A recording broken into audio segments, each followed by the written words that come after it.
Hello, I'm Alex Jones, host of Infowars Nightly News, and I'm also a documentary filmmaker. And I've been doing a lot of research concerning preparedness because my listeners have been asking me my opinion on it because it's one of the hottest phenomenons in society right now. And that's for good reason. There is a social conscience or social instinct that all is not well in the state of the United States or the world. We see incredible degeneration in our economy thanks to the globalists. We see crime increasing, our prisons filled. We have 90% of the population living in urban areas and are almost completely unself-sufficient. If we have a Great Depression like they had back in the 1920s and 30s, it is going to be absolutely devastating. And so millions of people a month are buying guns at record levels. They're prepping, they're buying food, they're planting gardens. All of that is great. But an area I don't really hear discussed, or if I do, it's done in a very thin surface way, is location. Now, I've known enough to move outside Austin, Texas, where I broadcast my radio show. But I understand that I still live just a few miles from a major thoroughfare. And if society has any type of collapse or major disruption, every major city in this country will basically look like New Orleans in a very, very short period of time. And so that's why I personally am getting prepared with solar and with well water and rainwater collection and firearms. But I'm also getting prepared politically out there trying to wake up others, so that as these hard times unfortunately get worse, because the globalists have engineered it that way, that more people are awake and understand what's happening. Because the social engineers want us dependent on them. They admit that that's their plan. The question is, who's going to make it to that finish line before this accelerated collapse actually takes place and these larger wars that they want to start? Now, in the next hour, I want to break down with one of the foremost experts out there, Joel Skousen. He's written the book, Strategic Relocation. We'll put that up on screen, North American Guide to Safe Places, 3rd edition.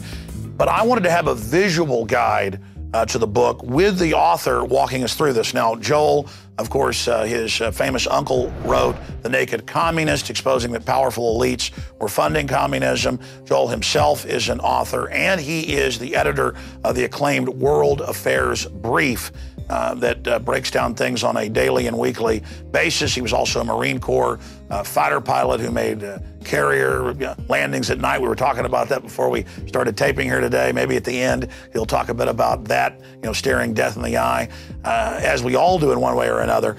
And as we talk about trying to get prepared and ready for what's already hitting us. You see, people now realize the New World Order, globalism is real.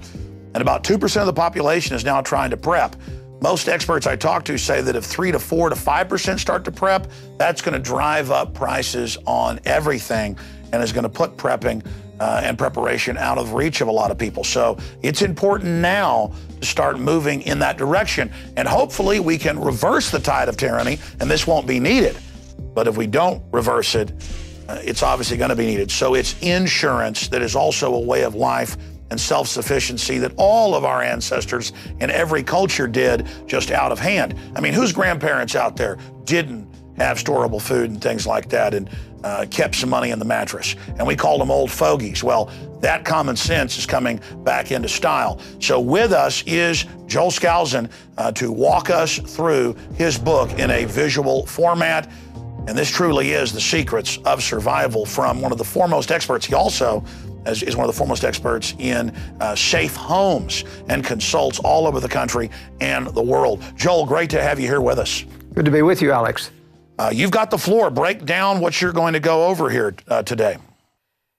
I got this background on strategic relocation. My original expertise was in high security architecture. I was one of the pioneers in the field, wrote the book, The Secure Home. It's been in print now for 30 years. And it's the Bible of that genre of building. But as I did so and designed and worked with people to help them build homes all over the country and even in some in Central America, I unknowingly became a judge of what was a safe location and what wasn't a safe location. And so about 2 years before Y2K hit, I wrote the book Strategic Relocation, the 1st edition. It's been a long gestation since there. The book has been selling steadily since 1998. But since this new third edition came out, it has all new color maps of every state in the Union, provinces of Canada, all of the regional threats, charts galore. It's the analysis in this book, as well as the graphics, that leads people through a complete understanding of every state, helps them walk through the decision process. Because frankly, this is not easy. It's not easy because very few people can go and leave their jobs and go out into rural areas where there's safety. In other words, security financially is the antithesis of security in terms of location, because the safest locations are where there's very few people, very rural, and that's the opposite of what you need to have jobs. But what happened in Y2K, I was one of the advisors to Gary North when he was really pushing Y2K, and the world owes a great debt of gratitude to Gary for warning about Y2K. In fact, the establishment laughs at him now, but they took his warning, they fixed most of the problems, and didn't give him credit for the fact that he goaded them into it. But there were a lot of people in Y2K that said the end of the world is coming, I'm bailing out of society, going out to rural. They bought a lot of survival equipment, generators, food storage, etc. And when it didn't happen, it did happen. There was about 5 major events that the media covered up. But really, the infrastructure stayed together. And about a year later, I started to get calls from people saying, Joel, I hear you do consulting and strategic relocation. I'm out here in Podunksville, and I've run out of money. Self-sufficiency turned out to be a lot more expensive than I thought. What do I do? And I said, I hate to say this, but you got to go back into society. You got to reestablish your financial lifeline. Then you got to do this all over again properly, carefully, using contingency planning rather than just bailing out. Now, there are some people who can live anywhere, who can live off of a computer and who can go anywhere they want, live in a rural community. But even them, and I was one of those that did that myself, I took an airplane and I flew all around the country and I picked out the most idyllic spot in Oregon, the Hood River Valley, moved my whole family there. And then it came time, we had homeschooled them all, it came time to college, and I realized there's no way to give these guys a college education in Ruralsville. And I actually had to move the family back to another safe location that was near a metropolitan area so that I could provide education. So you see, even for a survival expert like myself, it isn't a clear-cut, easy choice. You have compromises that every location has. But the first process I like to take people through, which I'd like to do in this interview, is how to engage in strategic thinking. Most people, and I can't blame them, we're victims of the world that we live in, but we live in a world of illusions. Now, those illusions of prosperity have somewhat broken since 2008. But in fact, people still think that things are pretty good. Restaurants are full, the movie houses are full, people are still spending money. We have kind of a segmented selective recession, selective depression. There are people who are out of work, who are really hurting, who can't raise their money or their income to match inflation. And there's those people that are on the receiving end of inflation, 2 or 3 steps down from the government putting money out. But they live under the illusion of prosperity, that these things are coming back. Every night on the nightly news, as you know, the business people are always hyping recovery. It's just around the corner. They've been doing that for 2 years now. Still not here. But in fact, there are signs of an inflationary recovery starting. And it's a combination of a couple of things. One, we have sat for 3 or 4 years not inflating, not going into deeper debt, at least in terms of the consumers, and that's been healing the economy slowly. It's been getting people used to what I call the real economy. That is not based upon consumer debt completely. It's based upon people's disposable income. And at the same point, we have had consolidation of bad properties, bad values. These things are being liquidated through foreclosures, and all of that's healthy. All of that should occur. And in fact, the economy would heal if they wouldn't try to pump more money into it, recover. But I suspect, my analysis is that we're going to see one more bubble that they're going to create. And it's limited. It can't get as high as the previous bubble because we're facing what's called stagflation. The only tool in the toolkit for the globalist, for the Fed, is inflation. But they're limited because if they go much over 10% inflation, they start to strangle the people who can't adjust their income. And as that economy and the deflationary effects take over, it balances out the inflation and keeps inflation from getting to hyperinflation.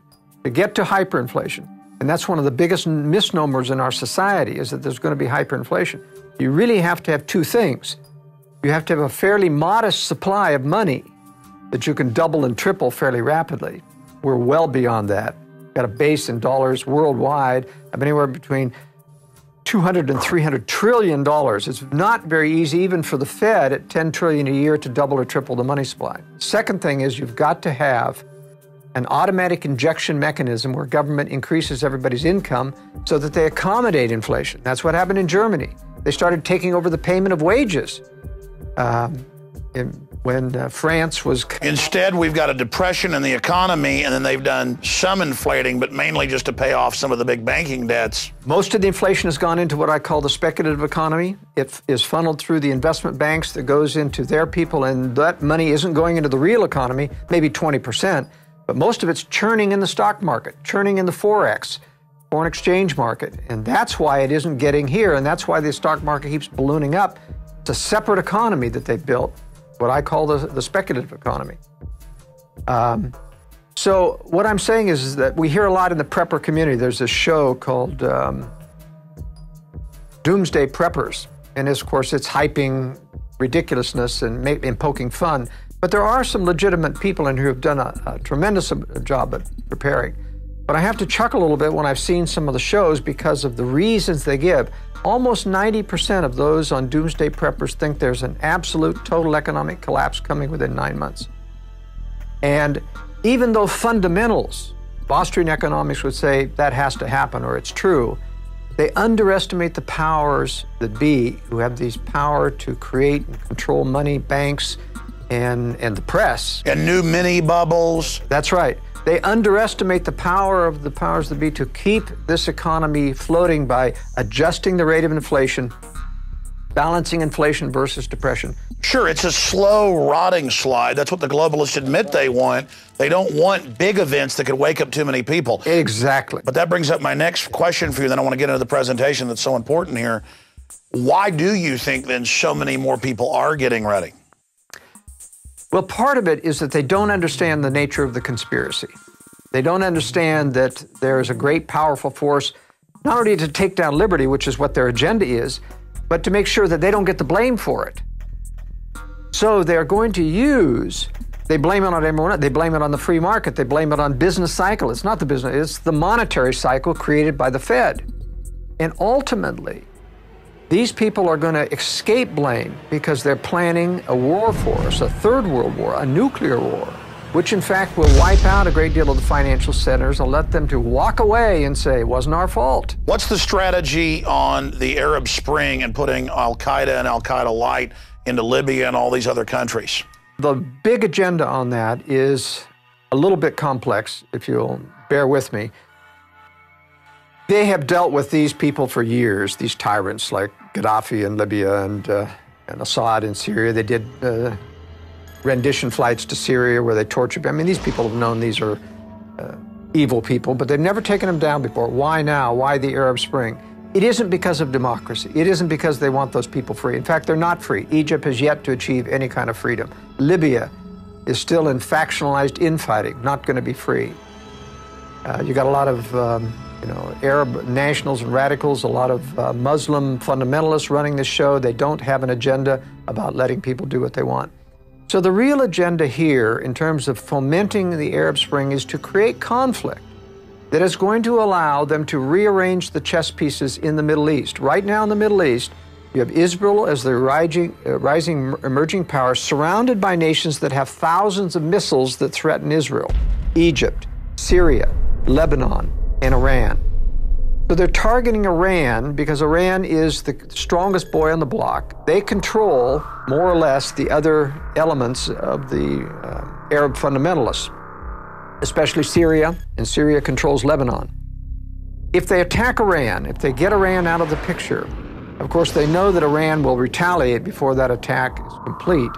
That retaliation is going to give Israel an excuse to launch out militarily and bring the U.S. in, because the U.S. troops being in that area will get struck as well. Once we're bloodied, we have an excuse to come in. I think they're going to take down most of Israel's enemies in this next Middle East war. And they're going to neuter Iran, not by invading, because we can't afford another invasion. It would be very unpopular, like Iraq and Afghanistan is. But I think what they're going to do is not just go after the nuclear weapons or the nuclear enrichment center. There are no nuclear weapons in Iran. But they're going to use the same excuse to take out all the military infrastructure and take out a lot of the civilian infrastructure, bring Iran to a third world country, right now a second world country, and neuter it, get it out of the way so that it's not a problem. I think, in fact, they're going to take Syria down before then, only because if Iran retaliated, Syria will also retaliate. It has the most weapons nearest to Israel. Israel would take a tremendous hit. Their Arrow anti-missile system is not capable of stopping the thousands of missiles that Syria can put out there, combined with those in Lebanon.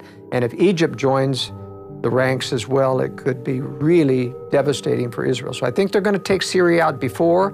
That's why they're engendering all of this foreign invasion of supporting the rebels, and why they don't give Assad credit for anything, including a ceasefire. They continue to exacerbate that ceasefire, as you've reported on your news very, very well. And so getting the Middle East out of the way is just a prelude towards the larger war they want to start. But it's part and parcel of the larger war, because part of that is you've got to build, Russia and China, who are going to prosecute this war against the West, need to have an excuse so they don't look like aggressors.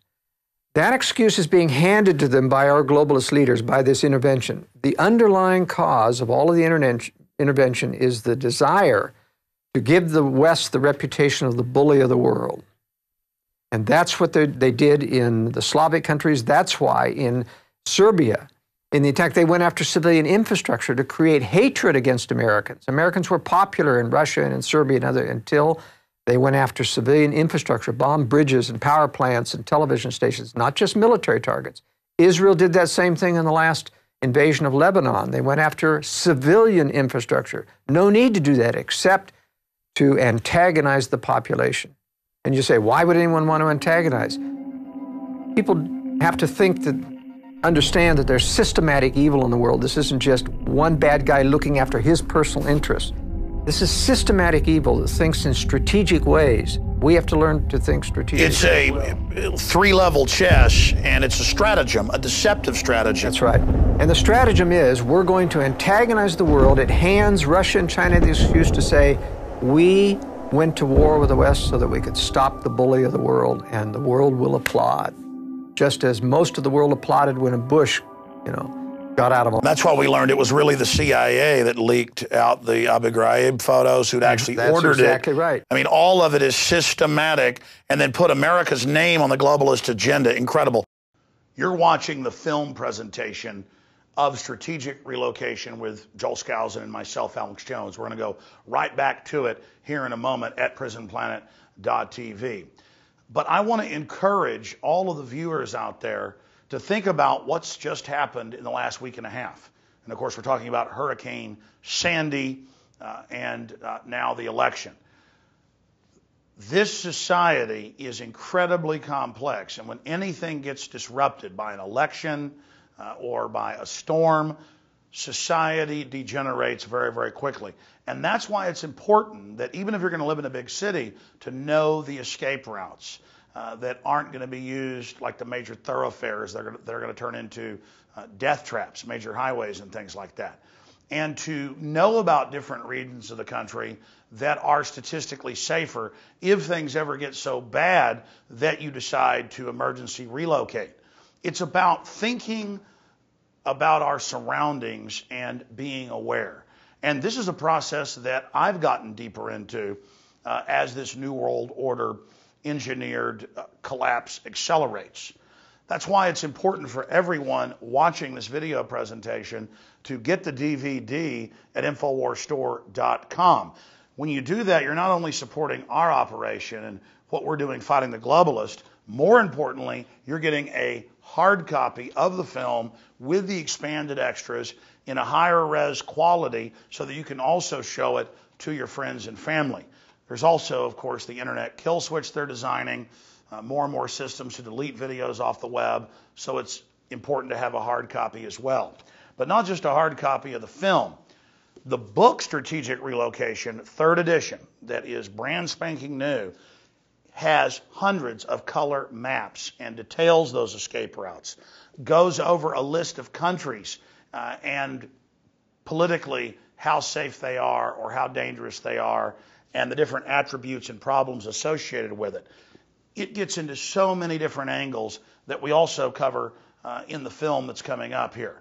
But again, it is so important for those of us that are aware of what's happening in this world to get even more prepared, and then to teach others how to be prepared. Because the globalists do not want you being prepared. They want you dependent so they can control you. This is what Stalin did with the kulaks in areas of Eastern Europe when they took over, cutting off the infrastructure and making them starve to death in Ukraine and other areas. This is what Mao did with the Cultural Revolution and the Great Leap Forward from 1949 and on. This is what Hitler did to occupied areas. This is about consolidation, because the name of the game is control. So we have the film Strategic Relocation. We have the book Strategic Relocation that everybody should keep in their car for just the road maps alone. And there is Joel Skousen's book, The Secure Home. We have all of these publications discounted with free citizen rule books with every order at InfowarsStore.com. This is a win, win, win, win. You support our operations to get the news and the truth out when you buy books and videos and t-shirts and things from us at InfowarsStore.com. You get hard copies of this key information to educate and inform yourself to a higher level, to then force multiply that to your friends, your family, your neighbors, your community. And I'll assure you, even if you're a Special Forces veteran, you will learn something from these books. Even if you are a woodsman or a huntsman, you will learn something from this information. Because Joel Skousen, I've researched the work he's done, and quite frankly, it's amazing that he's built houses in all 50 states, that he's consulted all over the world, that he's lived in many of the countries that he breaks down in this film and in these books. We're going to go back to the documentary right now, but again, please think about going over to InfowarsStore.com or InfowarsShop.com and securing copies of the books and the film so that you have hard copies in your library and support our operations. We take you back now to Strategic Relocation. Well, Joel, I interrupted you and segued off in the Middle East, but get back into the point that you were trying to make previously. Well, all of these strategic antagonisms around the world is meant to set the United States, set the West up, and that's why NATO's involved in this, so that Western Europe is as guilty in the eyes of the world as the West, as the antagonists, the bullies of the world. Ron Paul is absolutely right. They hate us not because of our freedoms. They hate us because we're in those countries, occupying those countries, and worse, our CIA is undermining leaders, changing leadership, getting dirt on leaders so that they can manipulate world leaders to follow the globalist agenda. And all of this is going to eventually end up very bad for the United States. We're going to have a nuclear preemptive strike against this country. The leaders want it. They're preparing for it. They're covering for it. They aren't telling the American people that Russia is building a tremendous nuclear arsenal, even as we continue to disarm, even as they do not disarm, even while we disarm, and we don't tell the American people that we know that they're not disarming. I mean, this is a tremendous charade, an evil charade. Our Western counterparts even took part in promulgating the phony fall of the Soviet Union. They knew that this was a fraud. They knew that the communists were simply going underground, that these were puppets like Yeltsin and Putin who still worked for the communist hierarchy. They knew, as anyone who in Moscow knows, you still hear the words, the party tells you to do this, the party says this. And they never even took the red stars off the tanks. They marched on May Day, recently, and break down for people then before we get into preparedness, because this is important just briefly, the different factions you see, because I look at your theory and your idea that they're planning to let the United States be attacked and then basically rise up this new, global order to, counter it. And it's not about freedom. It's all about this hegemonic control. But I see the underground bases. I see the giving away of the Panama Canal. I see the destroying of infrastructure while building an underground infrastructure, and not just physically underground, but a shadow government system. There's instant, evidence everywhere that the elite is, building up towards the type of thing you're talking about. There is evidence. For example, when I was designing and helping to build and oversee high-security homes around the nation, I would find contractors who would say that he's former CIA, he's former Treasury, and they're all building bunkers under the house. So they know that something big is coming. They're not building those bunkers, and the U.S. isn't building huge underground bases and bunkers because of some terrorist threat. They know that a massive nuclear attack is coming. They want that attack to come. But there are secret weapon systems. In fact, it's kept Russia and China for years from attacking the United States. They're afraid of what they don't know about. That's why their espionage is at full fever pitch in the United States, because they're trying to find out what they're really going to face if they attack the United States. And the United States is bending over backwards to appear weak, to give concessions. And you hear some of these eavesdropping conversations about the Russians. Can't understand those Americans. They seem so stupid. They seem like, so we're so easy to infiltrate. They don't realize, though, that our own government is laughing themselves, saying, they think that because they're only infiltrating one level. They're infiltrating really the stage-managed circus. And we don't capture and we don't arrest their spies because we want to make them feel comfortable that we're vulnerable, that we're easy to infiltrate. But in fact, there are sections that can't be easily infiltrated, and those are not being prepared to save America. They're being prepared only to bring out those secret weapons to prosecute World War III after we've been attacked, after we've been devastated. Because it's very simple. If the American military is intact, the Americans are going to rise up and say, go get those guys, let's prosecute this war and use our own troops to do it. But if our troops are decimated, then we come out and we say, what can we do? And our globalist leaders say, oh yes, we're no longer a military power. Our only salvation is join together with all the remaining nations, form a new United Nations, probably called the League of Democracies or something. And we'll make this militarized, and as a world organization, we'll go after Russia and China. Well, Henry Kissinger has said things like that. He said, faced with a big enough crisis, America will accept UN troops in Los Angeles. Yeah. And several of the globalists over the years have made these things that we have to get globalism by stealth. We have to fool people into accepting it. This is going to be the mother of all terrorist attacks. It's going to make 9/11, a government operation from beginning to end, look like a picnic. And they engineered, on record in hindsight, World War I to get League of Nations. That's right. World War II, engineered, financed, enemies built up to try to get it. And then they're going to use World War III. I mean, that's their plan. That's their program. That's what they do. That's right. So strategic relocation is a systematic way to think strategically in the future about how do I safeguard? And it isn't a doomsday scenario necessarily. I'm saying this is insurance, just like you said. You've got to be prepared while we fight to retain our liberty, while we fight to expose globalism. We have to realize we're talking about a very powerful combination of power, very powerful. They own establishment media. They own about 75% of congressmen. They have dirt on them. They can control them. They own almost all the judges at the appellate and higher level, even the so-called conservative ones, they have dirt on. Now, they don't control them on every decision lest it become obvious, but they can turn the screws when they need to, like when it comes up to exposing or ruling appropriately on Obama's lack of citizenship. That is never going to see the light of day. Why are they openly marching in with the chairman of the Joint Chiefs and the Secretary of Defense and telling Congress the UN gives us orders now? Obama writes letters saying, I take orders from the UN. He became the first president to sit on the National Security Council, violating Article 1, Section 9. Why are they being so naked in all of this right now, in your view? Well, it's naked to those of us who look at this, but if you look at what it looks like from the press, it's just a mention here and there, and they don't give it emphasis. If someone in Congress to really get up and say, this is a violation of the Constitution, there is no power, as Ron Paul has repeated, there is no power to take orders from NATO or the United Nations. They have no authority over everything.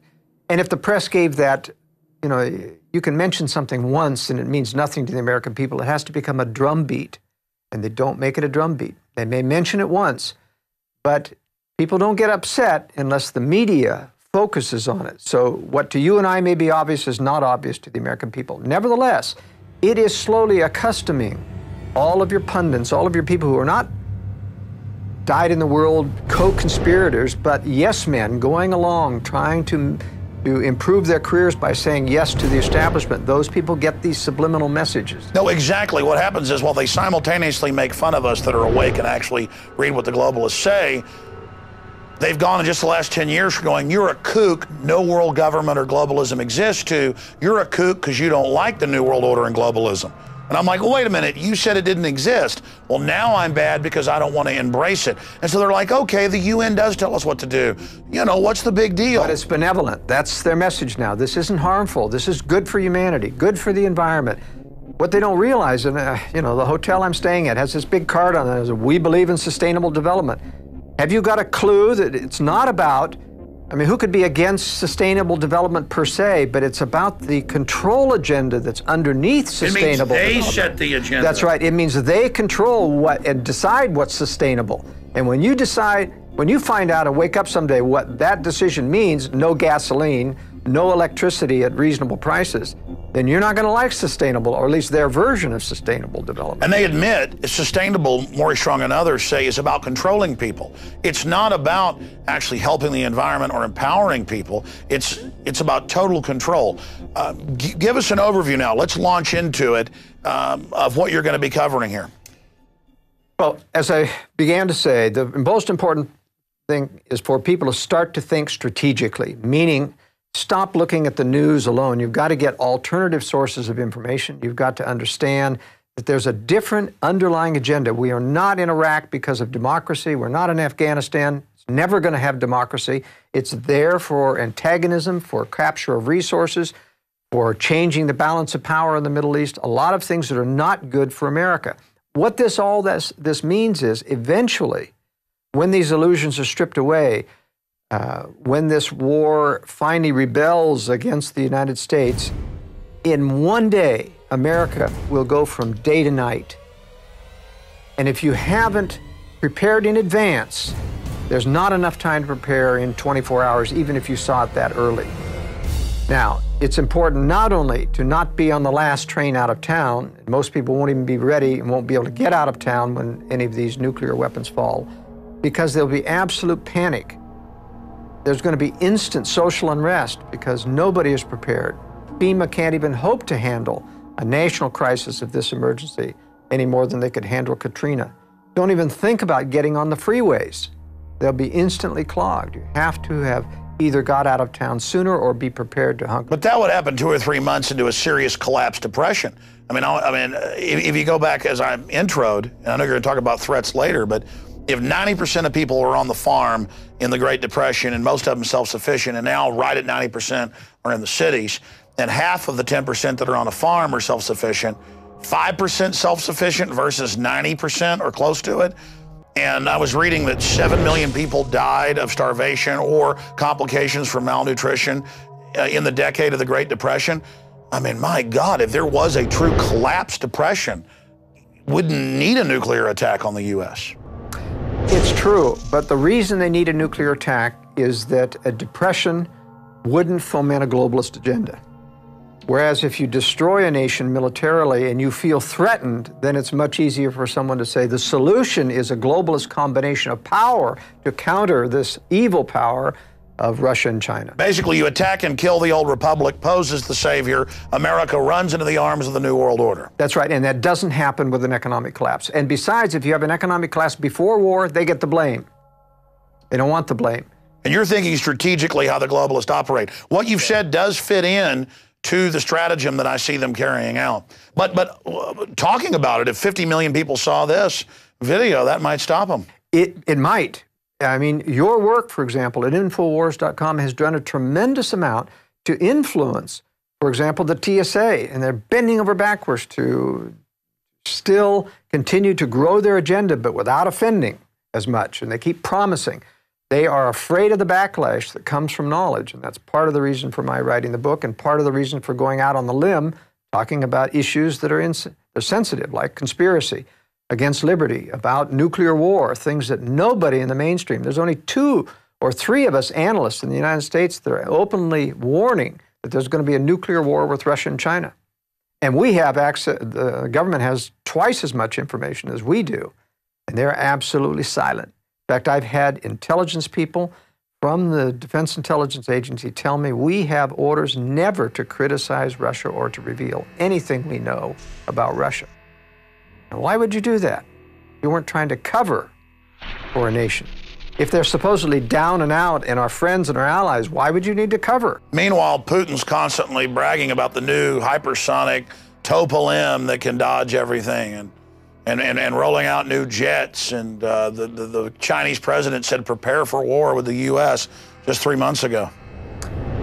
Yes, the Chinese are a real problem, and they're going to be a problem for Russia someday. It is my theory that, in fact, during this war, even though China will start as an ally with Russia so that it has an excuse to capture the entire Pacific Basin from Japan all the way down to Australia.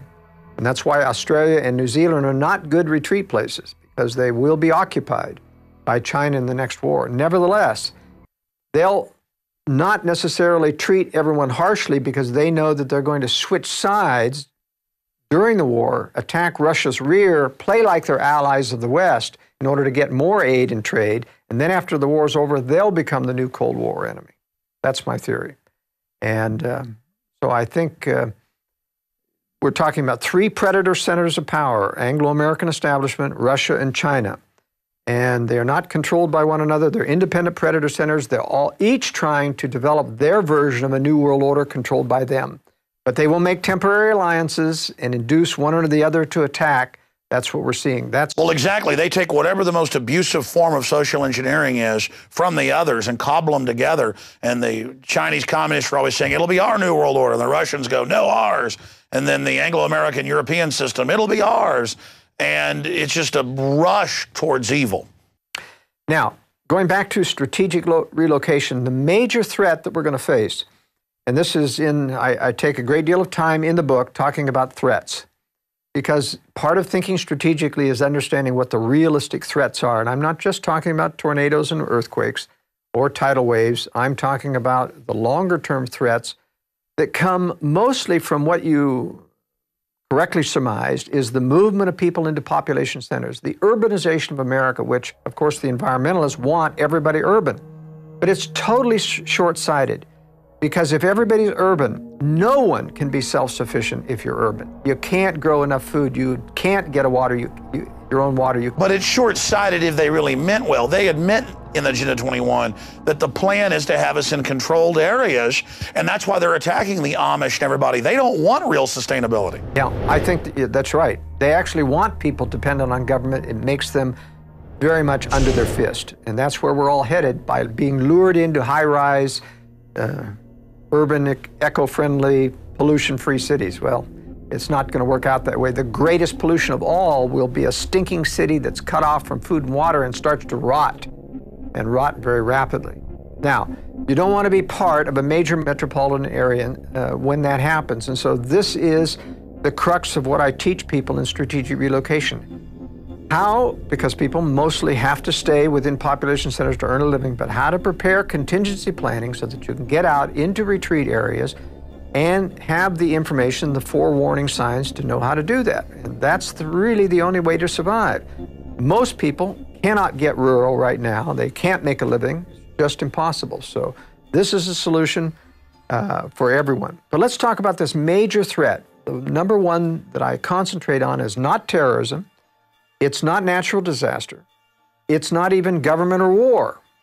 The major threat is population density, because every crisis that threatens, even a local crisis, can turn exponential because of close proximity to other people who cannot help themselves. Even good people panic in a crisis. You don't have to be evil. It doesn't have to be just a Watts. When you have no food after 3 days, all of the store shelves are empty. If there's no water, it's exacerbated. If there's no electricity, there's going to be no gasoline. People are limited. You won't even be able to walk out of town because of the danger of threat from people interacting with other people. So population density is the major threat. And if you have that slide, I'd like to talk about this density. It's very interesting that you see this satellite map. This is derived from nighttime lights and then converted to black and white. But if you can see the detail here, this entire half of the United States has 3 to 4 times the population density of this area here. It's dramatic when you see all of the shading. You know, you drive through the Midwest and the farms and you see little farms here and there, but every one of these pixels and things are thousands of people. Now, this is the most populous and most dense area in the entire United States, and these 3 areas on the West Coast around Seattle, Los Angeles, and San Diego are also heavily, or San Francisco and Los Angeles are heavily populated. In a crisis, any crisis in where infrastructure is cut off, these people are going to start to migrate outward. There is nothing there. There's no job to keep them. Suddenly, everybody wants to be relocated strategically. And there's a lot of people thinking about it. That's why the prepper movement is so big. A lot of people can't do anything about it. I would say, I think there's a ratio of about 10 to 1. People thinking about preparedness versus those that are actually preparing. So preparedness has increased maybe 10-fold in the past 2 years. That means there's 200-fold people who are thinking about it but aren't going to be prepared. But nevertheless, when these things start to fall out, they're going to be fleeing as fast as they can with everyone else. And so it's important to track how those people are going to leave those major cities when you make decisions about leaving, especially if you decide that you're going to move out into the periphery of these areas. You've got to be very careful to make sure that those outflows of refugees Well, that's aren't grapes coming of down your road. wrath. I mean, during the Great Depression, you know, my grandparents, people talked about just people walking down the roads and begging, can I chop some wood for some food? They're like, we already have people chop wood, but here's a little food. But by the end of the Depression, they'd almost hunted out all the squirrels, all the deer. And my family were landowners and upper middle class, and they almost lost everything in the Great Depression. And that was just a depression that the elite engineered to consolidate power. I mean, my gosh, under Agenda 21 and all this, once the public figures out they need to get out of Dodge, it's too late. We also have the example of World War II. World War II in Germany, we have the example of the Russians coming in, and every German city was being emptied out to get away from the Russians. They did not want to be occupied. Literally, entire cities were emptying out, taking to the roads. And so we know how far they go far afield of the roads trying to get food and water and hitting the farmhouses. And basically, it was within about 5 to 7 miles apart from every road where those farms would all be looted. And so you have to take those kinds of things into consideration when you're considering, yes, going rural, what may look rural. That's what I call strategic thinking. Can't just think about how nice and idyllic it is in rural Austin, out in the suburbs. You've got to look, how far am I away from a major county road that goes out there and that's going to be streaming with refugees. There's going to be famine. They're going to be out of water, out of gas. They're going to start spanning out within walking distance. And that, for most people that are tired and hungry and modern-day people, is about 5 miles. You've got to be beyond that so that people don't get to... Bottom line, I could have a place out in the edge of Austin that's, you know, a decent house, but I've thought about somewhere really far out in the middle of nowhere in, you know, the ugliest place possible, but where it has water and solar and buried food and guns, a shack. That's right. I believe in the concept of multiple eggs in various baskets rather than everything into one concentrated whole that could be compromised. So I think it is important, depending on your resources, to think that way. Now, even when you don't have the resources to develop your own retreat, people can, for example, double up with relatives, friends, and other people that they know that may live in rural areas, contribute a little bit of money so they can buy food and water supplies, put in equipment like solar and generators. These are things that you can do. That's what I've done. We've got a ranch, family property that goes back to Mexican land grants in 1830, but I've helped build a metal building, helped put in systems, helped pay for wells. And I probably wouldn't even go there during the collapse, but I really know this is a serious threat. And it's not like some insurance I buy and then if I die in a car, my wife gets it. This is insurance that I may end up having to use. In fact, there's a good chance. So I would be insane not to be gearing up. One of the things that people don't realize about preparedness is that supplies are relatively available. A lot of technology, a lot of new stuff coming on the market. But I've been in this business for 40 years, and I'll tell you, it's a real roller coaster for suppliers of preparedness equipment. It's either feast or famine. Right now, it's feast, and supplies are tight because there's so much demand for them.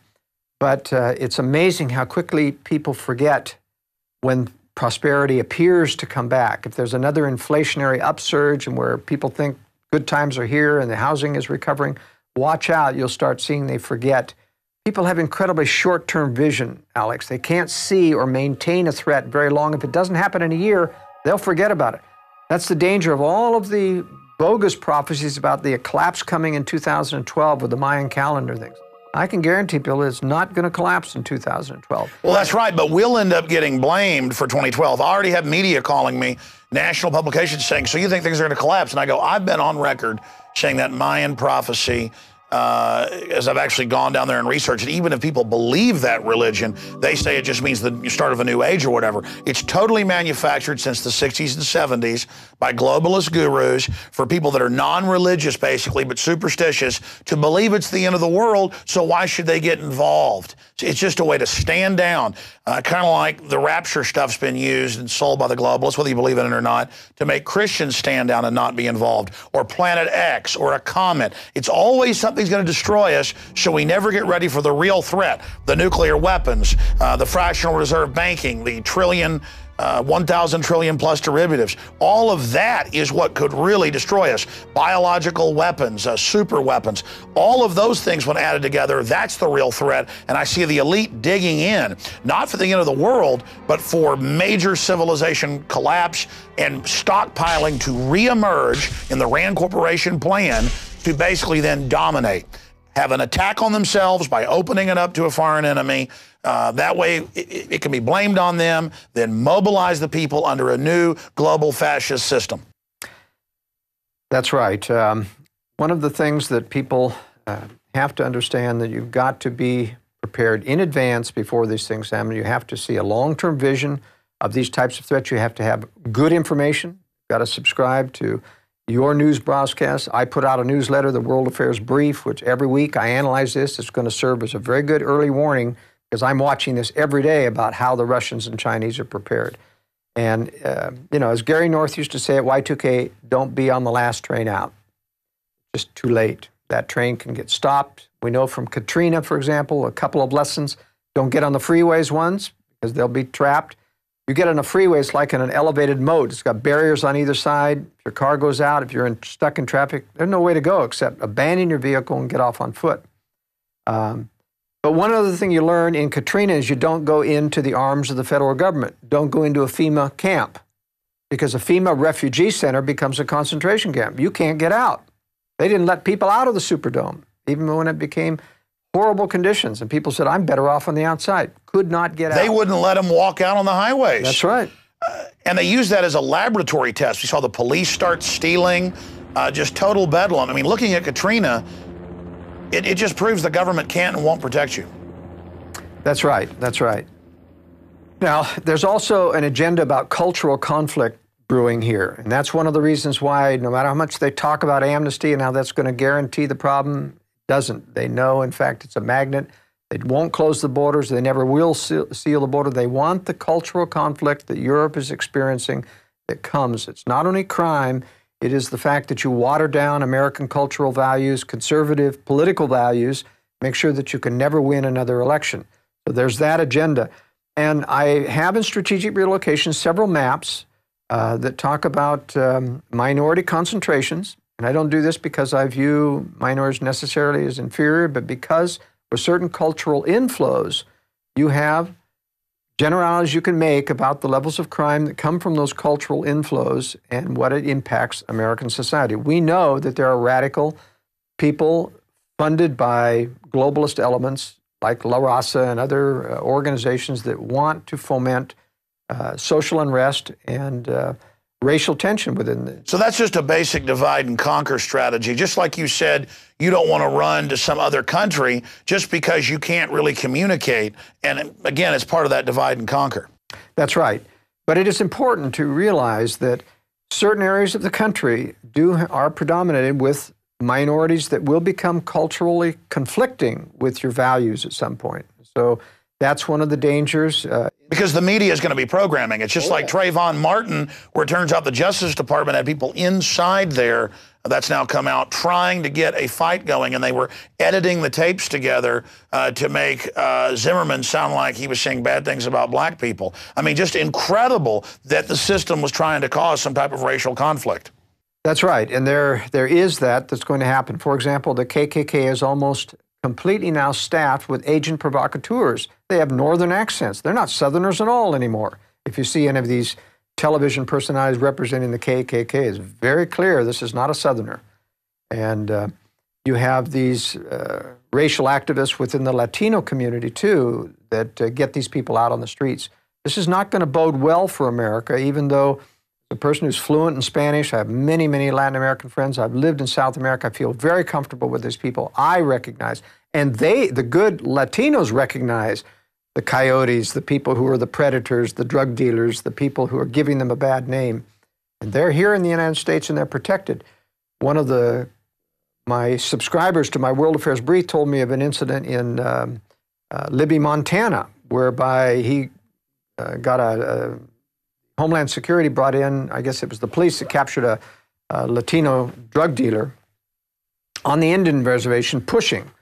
And he needed rehab and other things, and so he finally sent him on and back with a prescription to get into rehab, et cetera. He called up later one of his friends in Homeland Security about what happened to this guy, and he said, we released him. Now, he was on criminal drug charges, pushing and other things, had medical problems. They released him, and he questioned them why, and he said, we have orders to release them. So they're putting him back into society. Well, sure, that's like releasing the violent offenders, keeping nonviolent in to basically work for 25 cents an hour, displacing jobs outside. I mean, look at the big banks.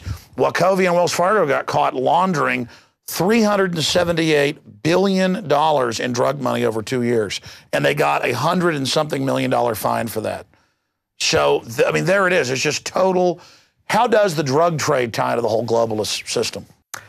Well, there are many aspects of the drug trade, and the reason why the United States government or the dark side of the government is involved in the drug trade. One of those is to corrupt American morals. I think there's a Gramsci theory that explains why you're going to conquer a nation. If you're going to diminish the morality of a nation, you want to corrupt it through drugs. It's also a way that the dark side of government used to finance their black operations. CIA used to bring a lot of drugs in through Vietnam, whether it's body bags they were harvesting out of the Iron Triangle. In fact, former Assistant Deputy Secretary of State Richard Armitage used to run that for the CIA, that whole drug operation. And so this went to the very, very highest levels. We're now in Afghanistan harvesting a lot of the poppy crops, import, a lot of that's going to Europe. Plays into the global thing in three ways. One, corrupting American people. Two, financing black operations. And three, payoffs. They're able to control a great deal of the underworld. In Afghanistan, most of the payoffs come from drug money to all of the, when they buy off the Taliban, when they buy off the Iraqi opposition, for example, to make the war look like a success, they're using in-house drug money to do that, that's harvested out of Afghanistan. Now, don't they mainly use Wall Street fronts where they just pump money and insider knowledge into companies to then use profit from the companies to fund black ops? They do that too. They do that too. But then again, a lot of it now is just printed money. You know, they've got to the point now where the money supply is so big they can print a few $1 trillion here and there. In fact, the CIA has a full set of U.S. currency printing plates. They've given a set to Moscow. They've given a set to several other governments. They're supposed to use it judiciously. But, you know, we send suitcases with air couriers when we go into a country to bribe officials, suitcases of $100 bills. Well, it's actually pallets now. Pallets, I'm sorry, you're right. It's pallets. And that's why, you know, that exit from Iraq going out to Kuwait, you know, was just people with satchels full of money that they discovered. Those are the payoff money, and they're getting it out of the country in order to, you know, make themselves oligarchs of their own variety out there in the West. Just like the oligarchs in Russia. The former communist leaders got the central bank to give them the loans to buy up the oil companies, to buy up the electric companies. The oligarchs became wealthy, moved offshore, and they still are the communists, and they're still running Putin and others. Putin met with Boris Berezovsky 5 times in his Spanish villa the year he ascended to the presidency. and then pretends that he's the enemy of Boris Berezovsky and that Berezovsky's trying to overthrow Putin. I mean, this is just political theater. And then it turns out that the Rothschilds sued the Daily Mail, saying we're not puppet masters secretly running those oligarchs who then run the sub-puppets. So it's puppet masters on top of puppet masters on top of puppet masters. And they lost the suit. And the judge said, wow, you really do run these people. I mean, that just happened a few months ago, where it turns out that the oligarchs are still in control of Russia and the Rothschilds are sitting above them. But, as I will assert, the Rothschilds don't control them. They feed money to them, they try to assist them, they try to cover for them, but they are co-predators maneuvering like this and playing like they're helping. But sure, they're always flipping allegiances. But believe me, the oligarchs are intending to strike the West, and a lot of people who think, because they believe that if the Anglo-American establishment controls the Russians, that they'll never strike. But I'll guarantee you they will strike, because they're only assisting in controlling it in an arm's length relationship. Well, that's like China, where our criminal government will pay billions of dollars to move General Motors, Cadillac, and Volt to China. But then the Chinese president says, prepare for war with the United States. That's right, because they don't actually control the Chinese. They're trying to maneuver inside. Why did China agree to the one-child policy in exchange for aid? I mean, I guess culturally, the Chinese believe they've got too many people, other leaders have said. Well, every globalist predator center believes in controlling population. Only Russia needs population. Everyone else is trying to destroy population, China including. They've got an agenda to eliminate probably at least 3/4 of the world population. Well, I was about to say, from my research, eugenics is what binds the communist Chinese predators and the Anglo-American predators together. And from my research, everything is a eugenics-based obsession, both with the elite are looking for life extension and other things, but also it just codifies scientifically their innate hatred of fellow humans. Well, one thing that people listening to this presentation may get out of it, and I know a lot of people get discouraged and say, what hope is there if these predators are so powerful and we're going to have a world war and we're all going to be destroyed? Let me make it very carefully clear that everything won't be destroyed in a nuclear war. I had someone write me after our interview that we had just a few days ago and saying, well, gee, the Earth is going to be contaminated for 40 years after a nuclear strike, and so what use is there to it? I said, that isn't true at all. You're confusing a meltdown of a nuclear power plant, which has all these heavy isotopes that do stay and have a half-life that lasts even 100 years. They can be thousands of times more dirty than a hydrogen bomb going on. But a hydrogen bomb is relatively clean. It's just gamma rays almost exclusively, and they're dissipated within 3 days, 2 weeks at the max. Now, if there's more than one explosion over time, you might be in a shelter a maximum of a month. You can survive. The Russians intend to survive. The Chinese intend to survive. It's a matter of preparing. And a lot of people, have this apathetic, fatalistic attitude that I'm not going to prepare, I'd rather die. The problem is you don't die. You get sick, you wish you were dead, but you don't die. You continue to survive, just like Hiroshima. Believe me, with a nuclear attack right over a city, the people that weren't in the actual blast zone, 80% survived. It wasn't pretty. They went through hell. They survived. But wasn't that atomic weapon, of a more primitive design, and so put off more dirty? Even then, they survived, even though it was dirtier. The hydrogen bombs are much, much cleaner now. What I'm saying, it's imminently survivable. All you need is some protection overhead. What about neutron weapons? Well, neutron weapons are pure gamma rays, all right? And they're very intense. They're meant to radiate and kill. You get over 300 rads, and it starts to become fatal. And normally a neutron bomb puts out 1,000 rads per hour for enough to kill everybody within probably a 5-mile circle radius. So they're very dangerous. They will use some of those in a nuclear war, but it's the long-term residual fallout. There aren't enough rockets and warheads to cover everything and everything. Sure. I brought up neutron because it is perfect to keep the infrastructure but only kill the humans. And they claim that they decided not to build those in the late 70s, but from what I've been researching, that it's actually been built. The reason that doesn't work as the national strategy, though, is that you just need too many of them. You'd calculate 5-mile circle radiuses all over the United States to how many thousands, tens of thousands of weapons. They just don't have them. So you can't overcome a nation with just neutron and leave the structure.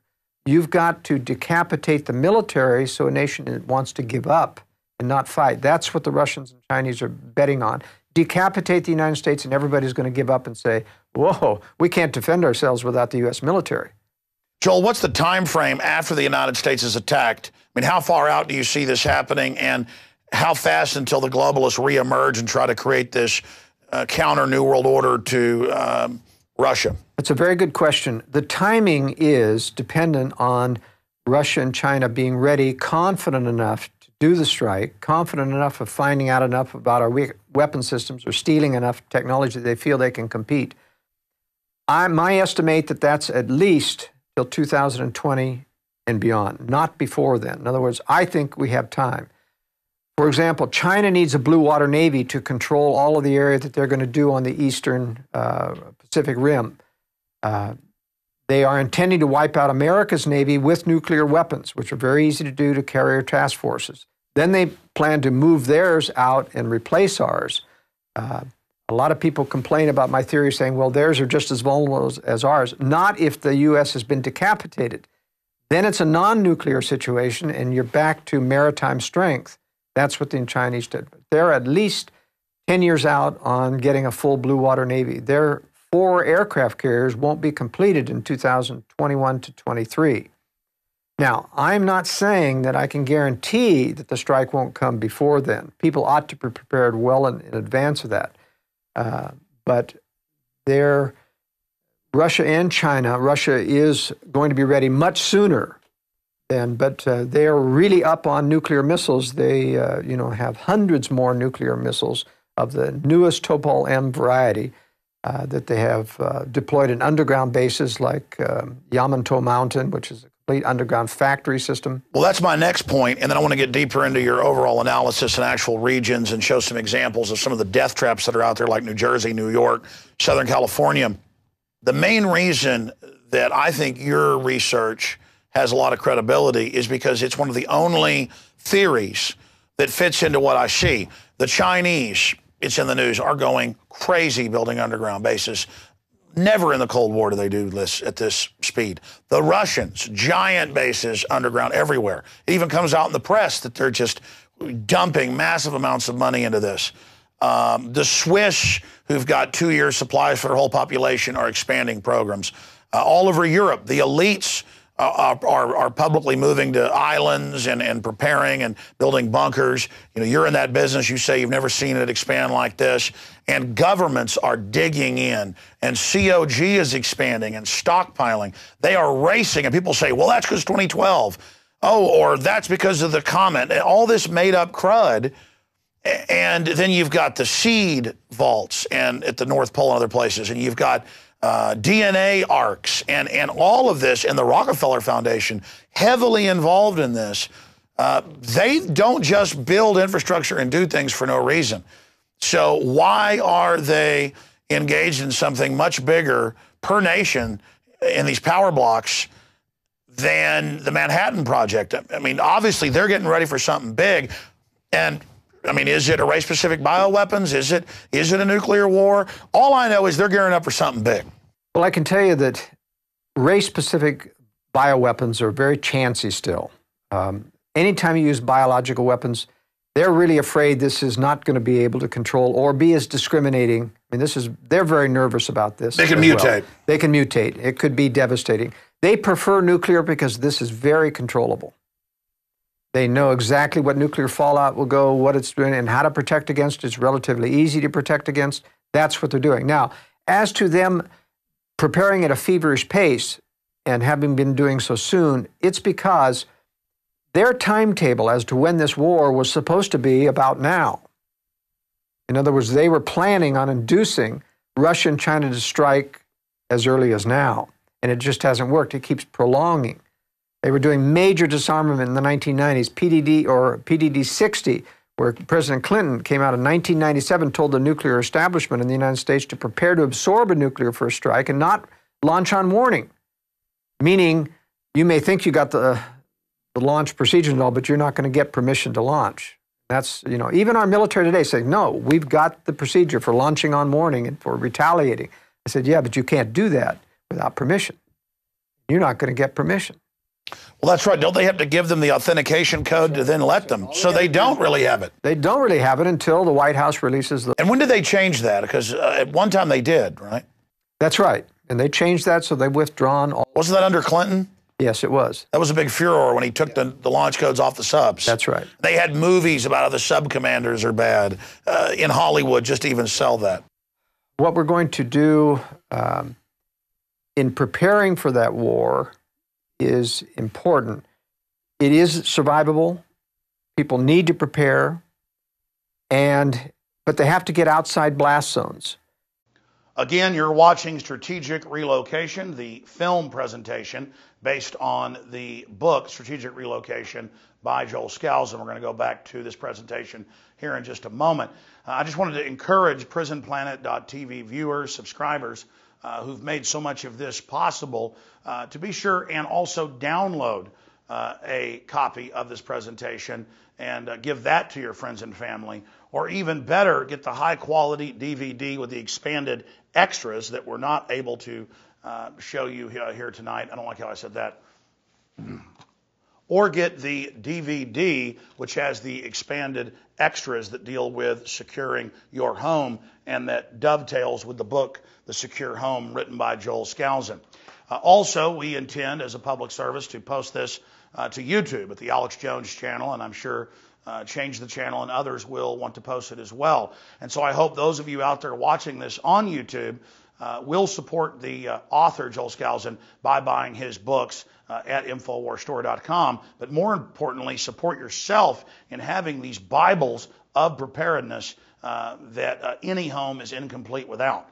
But regardless of what you do, take this YouTube video or other video system that you're watching it on and send the link to friends and family, because the globalists do not want us prepared.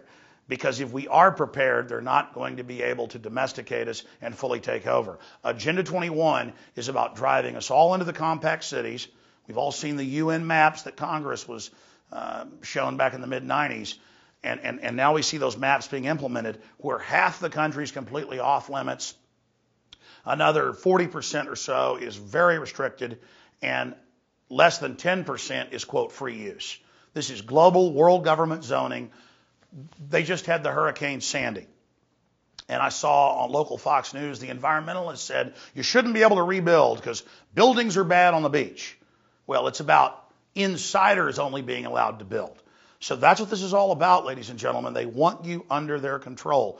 And sure, even if you can't move to the safest zones in the U.S., there's a lot of options broken down here in this film and in the books. You can move to safer areas per capita outside your city. I commute in about 20 miles every morning. I live about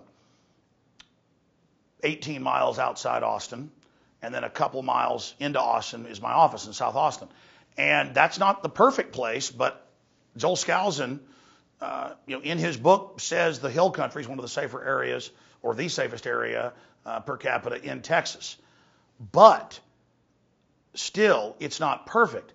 But before I'd even read his book, I'd done my own research and decided that that was the safest area. And that's where a lot of the elite were moving as well. And sure enough, in my own research, dovetailed with his. But here's what's amazing. He knows areas all over the country because, again, he's built homes all over the country. Joel, you also in your book get into ethnicity maps. And let's face it, the globalists look at those and use the media to play groups off against each other. Take Trayvon Martin just recently. They edited audio together, the 911 call, NBC did, to make it sound like he was racist against black people. They sent Justice Department people in to the new Black Panther Party, it turned out, to call for race war. So during an emergency or in a collapse, they're definitely going to try to play people off against each other. And you break down maps of this in your book. Tell us about it. I do cover the cultural conflict issue as well as racial and ethnicity. And I show maps that show where high-density minority populations are. And I do this not because I'm racist, because I have many friends in both camps, but because those camps themselves realize that they're being manipulated by the media, by globalists. It's a very popular thing to play on race. it's not so much that they will use it, in my opinion, during a crisis as much as they will use it to foment crises. And they have for many, many years used the illegal alien. Whenever you get a strong movement in conservatives against giving amnesty, they hit the streets. Somebody's pushing those people out on the streets. ICE goes and does a raid and then they show all these kinds of pictures about the poor family members that are getting deported and little children are being left behind. This is meant, of course, to change law, to diminish one's ability to close the borders and have but ultimately, I think it's wise to stay away from large, interculturally mixed communities, which can be used in a crisis to turn against you or to play one race against another. Well, that's like the gangs of New York. It was all white people, if you go back 150, 200 years ago in New York, but the big city crime syndicate was always playing different groups, Irish off against English, Polish people off against Germans. I mean, that's what the British great game is divide and conquer. I mean, it's just that simple. And I notice on your map, though, population density is also where you have those big conflagrations of different racial groups. So it's pretty simple reading your book, and I can tell there's deep research because I've done research on specific areas, and wow, this is accurate. I mean, just amazing. But as you've told me off air, it's decades of research you're already doing, just basically concentrated down into one book. Yes, and it's important that people get ready to exit the high-density areas. That's where all the crime is. That's where all the regulation is. That's where all of the high-density urban planning is. That's where the racial tension is. People just have to plan on getting out of high-density areas. Now, for the people that can't, of course, there's the strategy of living near the periphery of those things so that you're at the least density ring. You can commute into it, get out of it. We'll talk a little bit more about that, about strategy. Let's talk now about picking a safe country before we get to the analysis of North America. I get a lot of calls, Alex, about people wanting to leave the country. The basic philosophy, their line of reasoning is, this is where the globalist leaders are, this is where the bad guys are, they intend to do many bad things to us, they're getting ready to lock people up, they're building concentration camps, I gotta get out of the country. And so let's talk about a little about international retreating and what are the various options and opinions and problems. One of the problems is that all of the international websites about retreating to foreign countries are run by expatriates. Expatriates are people with money who have left the country, living the high life in Costa Rica or Australia, New Zealand.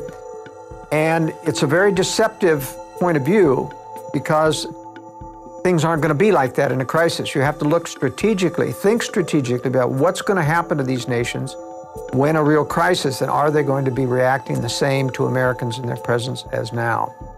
So let's look at this map and talk about some of the regions of the world. This is a world population density map, and you notice how high the population density is here in the Far East, in the Southern Belt, in India, China, Indonesia, all of these countries. Extreme high population densities. This is not where you want to be. It's a very bad place. Europe is also a crown jewel of beauty in the nation, but it's extremely high density. I had a call from Czechoslovakia asking for advice about how do I implement strategic relocation, or have you done advice about Europe? And I said, no, it's really a lost cause. Too high density of population to survive there well in a crisis. You can also see in the Americas how you have the high population density in the east. Mexico is very, very high density. So is Costa Rica, Nicaragua, Panama. This is the band here from Venezuela to Colombia, Peru, and Ecuador. The bright spot in these nations is Chile and Uruguay. Now, Uruguay looks like it has a higher population density, but in fact, most of that is averaged out. It's only along the coast. Very low population density here. These two countries are fairly free market and amenable to people. These nations, Costa Rica especially, has a great deal of affinity towards American expatriates there, but prices are rising because there are so many Americans there. What people don't realize is that in Latin America, almost all of the educated intelligentsia, bureaucrats in government are Marxists. and they hate Americans, especially after George Bush. So it's very difficult to count on these areas accepting Americans, not taking advantage of Americans. Argentina, Mexico, and a couple of other countries, Brazil and others, have confiscated American bank accounts historically in the past. Now let's take a look at the map of economic freedom in the world. It's very telling about power economically and governmental vis-a-vis liberty. This is a very, very telling map because even though population density showed that these are not heavily populated and they're not very livable like in the jungles of Brazil, look at the economic freedom. These are terrible countries. Actually, China is only temporarily allowing some economic freedom, but it should be darker than this. I didn't create all of this or make the ratings. But look at Mexico, very, very highly regulatory. Costa Rica is a little bit better. Panama is a little better. Venezuela is very bad. Colombia is bad. Peru is bad, or Ecuador is bad. Peru, less bad, and Chile is almost white. Chile's the best nation of Latin America if you're going to migrate. Uruguay is next, small country, not as corrupt as Argentina. In fact, they play off the fact that Argentina is very restrictive about many things, including controlling wealth, and so they get the overflow of people leaving Argentina. Most of the high-density population international crowd lives on the coast. Prices are very expensive. They're in dollars. But here in the interior of the country, I've lived there for a couple of years. That's a real gem. Cheap property, wonderful people, a totally different country than the high-priced coast. There's nothing in Africa that I recommend. This is an anomaly in terms of economic freedom. It's actually just anarchy, and I don't consider that a very good bet for economic freedom. Europe, as you can see, has some economic freedom. This matches my highest recommendation in Europe is Spain in terms of a livable country. A lot of expat communities, Brits especially, that have located down on the Mediterranean side of Spain. But Spain has a good, friendly people, wide-ranging agriculture, and if you'll notice, like in the movie The Great Escape, when everyone wanted to leave Europe in a problem, they went through Spain. So Spain's my top pick in Europe. Australia has a fair amount of economic freedom, but once again, the problem with Australia and New Zealand, twofold: very difficult to get in and get residency, make you pay a lot of money. The Australians have sold out to the Chinese interests. Almost all of their national resources have been bought or have contracted to China. I was reading, National Geographic was bragging that 98% or something of all their mines and rare earth minerals are Chinese run, as if that was a good thing to have Australia now a satellite economically of the Chicoms. But I can guarantee you that China will occupy Australia during the next war to make sure that they secure those things. And so if you want to live under Chinese occupation, it may be very similar to Japanese occupation. The Orientals are pretty ruthless, have very little regard for human life as a philosophy. Historically speaking, they have been the worst abusers of human rights in general against whole populations during wartime. So it doesn't speak well of retreating to these two countries. I think they'll also take New Zealand just because it's too close to Australia. Canada is my second best bet after the United States. The reason I'm still bullish on the United States as a retreat international location is because it's got the highest per capita density of liberty-oriented, freedom-educated people in the entire world.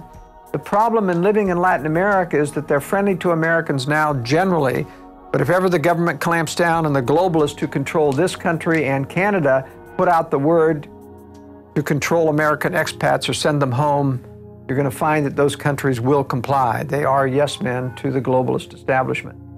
Canada, only advantage toward the United States is millions of square miles of wide open spaces to the north, though the climate is more hostile. The only acceptable strategy I find is living in border areas where you can go back and forth depending on what you need. That's fairly easy to do in between Canada and the United States. I exclude the eastern portion of Canada because all of the cities, about 90% of Canadians live within 50 miles of the American border. and thus they become extensions of the American cities. How does Alaska tie in, or Hawaii? Obviously, Hawaii is not a place to be.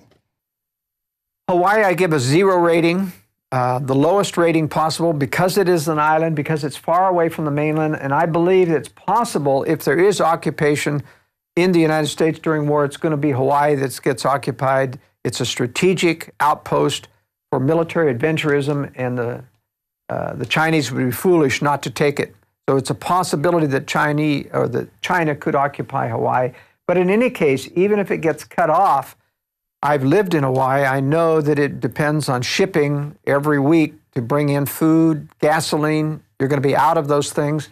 Even though Kauai is my choice of an island if you have to live in Hawaii because it can be self-sufficient, Oahu is not self-sufficient agriculturally. The Big Island is self-sufficient.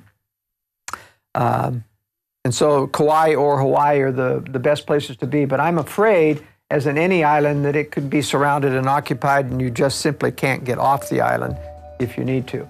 Now, Alaska is a very interesting case. I downgrade Alaska even though you could be self-sufficient there in the southern panhandle up through Anchorage, but it's still a very hostile environment. It's like an island. Everything has to be shipped into Alaska, and it's very, very difficult to leave if it should become untenable to live there. This is not easy to get down through the Alcan Highway. So it doesn't have lines of retreat? It doesn't have lines of retreat. So the only place I recommend, or the only way I recommend for Alaskans, is those that are very, very skilled survivalists who can live in the boondocks throughout the winter, apart from society. If you're capable of doing that, then Let me throw some wild cards at you. What about Iceland? What about Greenland? What about islands that are out in the middle of nowhere, just as bad as Hawaii?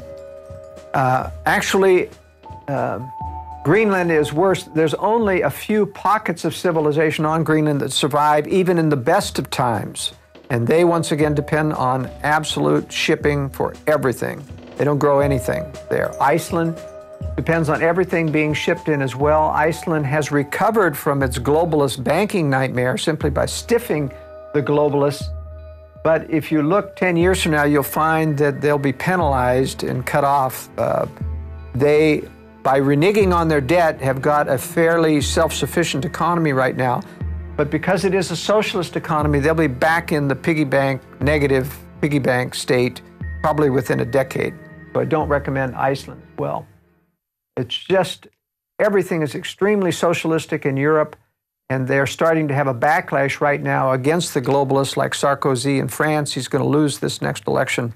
So to be clear, from my analysis, the only people that would want to flee the United States is if you're a big fish politically like myself, yourself, Ron Paul or somebody. If it's going to full Soviet-style globalist roundup, taking us to a camp, if we could foresee that happening, we would try to get out of the country or maybe go to a rural retreat, but they might come after us there. But for everybody else, if you really look at it, the United States has the most people that are awake. It's where the fortunes of the planet will rise or fall.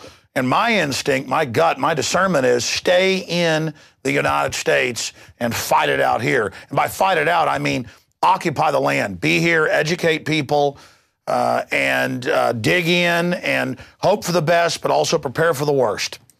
I really agree with that analysis, Alex. If you're going to live, high-profile people, I speak multiple languages. I've done that on purpose so that I can go to other countries. One of the reasons why I prefer Uruguay is because there's a lot of Europeans there. I can blend in there. I can't blend in Peru or Colombia. Just don't blend in very well when you're pure Caucasian. But it's very important to get native language speed if you're going to try to blend into those countries, because someday, there will be a roundup of Americans. There will be confiscation of properties. There's a lot of Americans here in little enclaves in Mexico. Jesse Ventura. Yeah, and I think that's a dead place for Americans. I'll tell you, the crime is very, very bad. The corruption, you can't depend on any kind of safety there. Staying in the American enclaves, they'll eventually be raided. And so you think the Baja is a death trap? Yeah, I think it's a death trap. So don't judge these countries because you have American enclaves that are living the high life right now. I can guarantee you that will not survive. Well, they're going to be ripe for the picking. Yeah, ripe for the picking. And when Mexicans are out of things, and if the druggies don't get you, you know, the criminal elements within. Well, in Mexico, they're already killing all the middle-class people and are kidnapping them right now. And that will get only worse. Kidnapping was the bane of Central America, El Salvador, Guatemala. Went through a lot of kidnapping. I was down there in the 80s when that was occurring, stayed at a house with bloodstains still on the wall from the owner being kidnapped, ransom, paid the ransom, he was killed anyway. Believe me, this is kidnapping haven, and it will happen once again. It has only just begun. And just to be clear, your knowledge in these subjects is amazing, because I do deep research. I'm obsessed with knowledge. And I mean, so much of what I read in the book that I have firsthand knowledge of is very accurate. Like you rate in Texas, the Hill Country, which I chose outside Austin, is not perfect, but if you're looking at Texas, that's one of the better places. That's right, and we'll cover that. We're going to talk about Texas and give you some examples of specific states. We have the map on the corruption index on internationally. So here's the map on the corruption index internationally. What I want to point out to you in Strategic Relocation, there's lots of maps like this in the book. This is almost identical to the economic freedom map. In other words, there's a high correlation between economic freedom, of which you see very little of. The dark areas are the unfree areas. And you'll notice here that the Sudan is not, has a high level of corruption, and that's why it was an anomaly to be economic freedom. It's the corruption and the anarchy there. But that's about the only analogy. It's like Los Eisley Spaceport in Star Wars. That's exactly right. That's a very good analysis. Okay, from now on, let's move into analysis of the factors that we discussed. Let me discuss something about the organization of the book. After we cover section 1, which is about how to find a safe nation, then we go into an analysis of North America, which is my preferred area for North Americans, because they blend in. Even though we're going to have a great deal of tyranny here, our chances of being able to blend in, disappear, go underground are higher, being that we have a great, many millions of people that can help support us in that. So what I do is I go through the various threats that you face, and we talk about climate. These are preferences of what you want to live in terms of wind, if you want wind power, how to look for those things. There are maps in this book that cover every one of these details. We talk about the economy. We talk about crime. There are crime statistics. We have ratings of every city in every state on crime, and we talk about the different types of crime that there are. We talk about natural disasters. Let me show the map on tornadoes and hurricanes to give you an example of graphics that we have demonstrating a natural disaster. Now, I'm going to demonstrate two of the graphics that we have showing the natural disaster threats. The first one is earthquake hazards. You can see that there's major earthquake hazard on the west coast. In the Rocky Mountains, that's Yellowstone Park area, which has a volcanic hazard as well. This is the New Madrid Fault, and these are other minor faults coming through the southeast.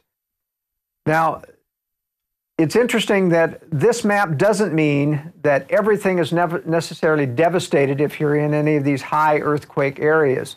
What I point out in the book is you have to look at the actual ground conditions in the area that you're at. For example, in the state of Utah, where you have a high fault area that's expected to go off at some time in the future, it's on a 300-year cycle approximately.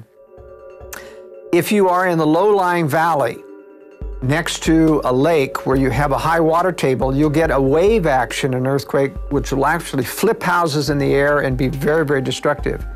If you're on a foothill coming out of the mountains, even closer to the fault line, but on sand and gravel, broad-based, the house will merely shake a little bit, but it won't take up any wave action. I give this out as an example in the book, how just because you're in an earthquake area doesn't mean you can't find safe areas to build upon. Remember, it's water table that's your danger in an earthquake. That's going to set up wave action. Let's go to the tornado map.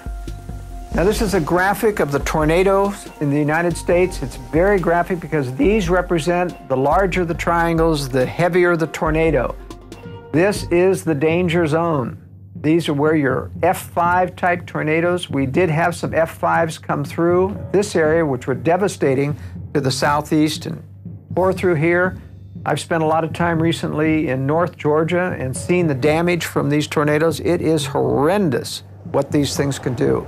The good news is that there's no reason why you should ever be at risk of your life in a tornado area. Buildings, yes, although you can design tornado-proof up to a level 4, nothing's guaranteed in an F5 tornado. But with the proper safe room built into your basement structure, there's no reason why you can't survive any tornadoes. This is part of what I call the amelioration strategy or contingency strategy. You can overcome some of these threats, like earthquake, by building stronger, flexible construction and tornadoes. And that's an example of old-timers having storable food, having firearms, just as a matter of course. They all had storm cellars, and then, oh, that's stupid to have, so people just wait and get killed now. Things really changed. In the past, if there was a threat, people made a preparation for it, and it would double as a cellar for their canned goods or whatever.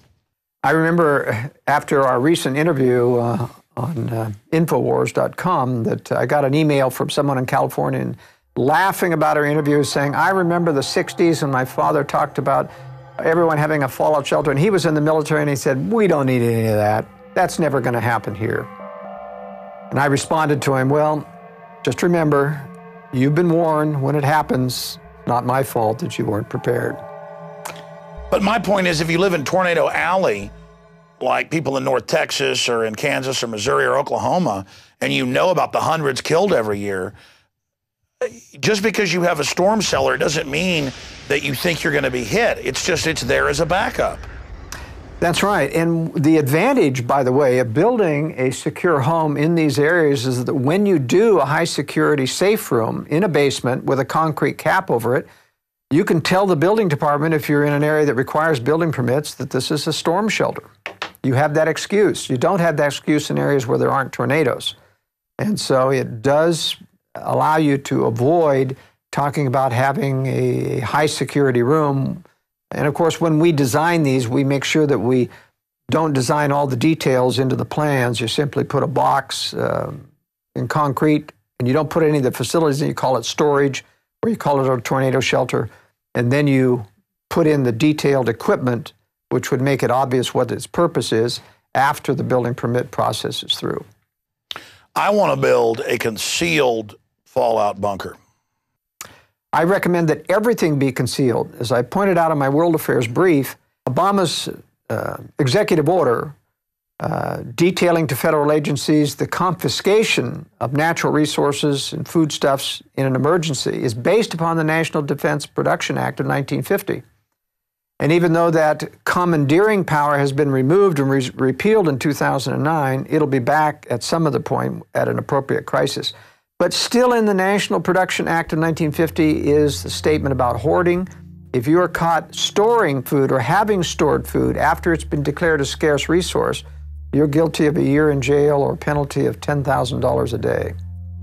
So it is important, my point is, to have concealment, because someday I can guarantee you the government will come to call for your hard-earned stored materials and confiscate them unless you've got them concealed. What about these buried capsules that I've seen, like in movies like The Road, but I know they really sell them, where it's just a hatch and it's basically like a buried gasoline drum type system like they'd have at a gas station underground. You know, you have the hole dug, then you have somebody place it, you cover it up. I mean, just for absolute emergencies. Is that one of the more inexpensive ways? It is, in one way, more inexpensive, but it's practically, as a practical matter, something I don't recommend. And the reason is, it takes a lot of in and out of one of those holes to stockpile something. The chances of you doing that without anyone seeing you, or getting to it when you want to without somebody seeing you out in an open field, or even if it's got a few bushes around it, very difficult to do. That's why I always recommend, whether it's a concrete cellar, a hidden facility under the house. That's right. Under the house, under a shed, under a barn, so that you can drive into it, unload in privacy, rather than doing something out in the open. Even these self-contained bomb shelters, they call them, and I don't think most people need them because they have all these blast valves. If you need blast valves, you're in a blast zone. Move. Spend the money to move. Yeah, you don't want an armored structure like next door to the military base that's going to be hit by all the I mean, why spend $60,000, $75,000 for an armored shelter that is buriable when you're in a blast zone? If you're in a blast zone, you move. You spend that money to relocate where you don't need the blast valve, you don't need the expensive, and then you can build a regular concrete But again, even structure. if people don't think that there's going to be a staged nuclear attack, the map's all overlay. The population density, all of it, the rural areas for economic collapse, everything, they're the place to be. That's right. But one additional problem with these in-ground type shelters that don't have building over them is you have these vent stacks coming out of the ground, which can be sabotaged.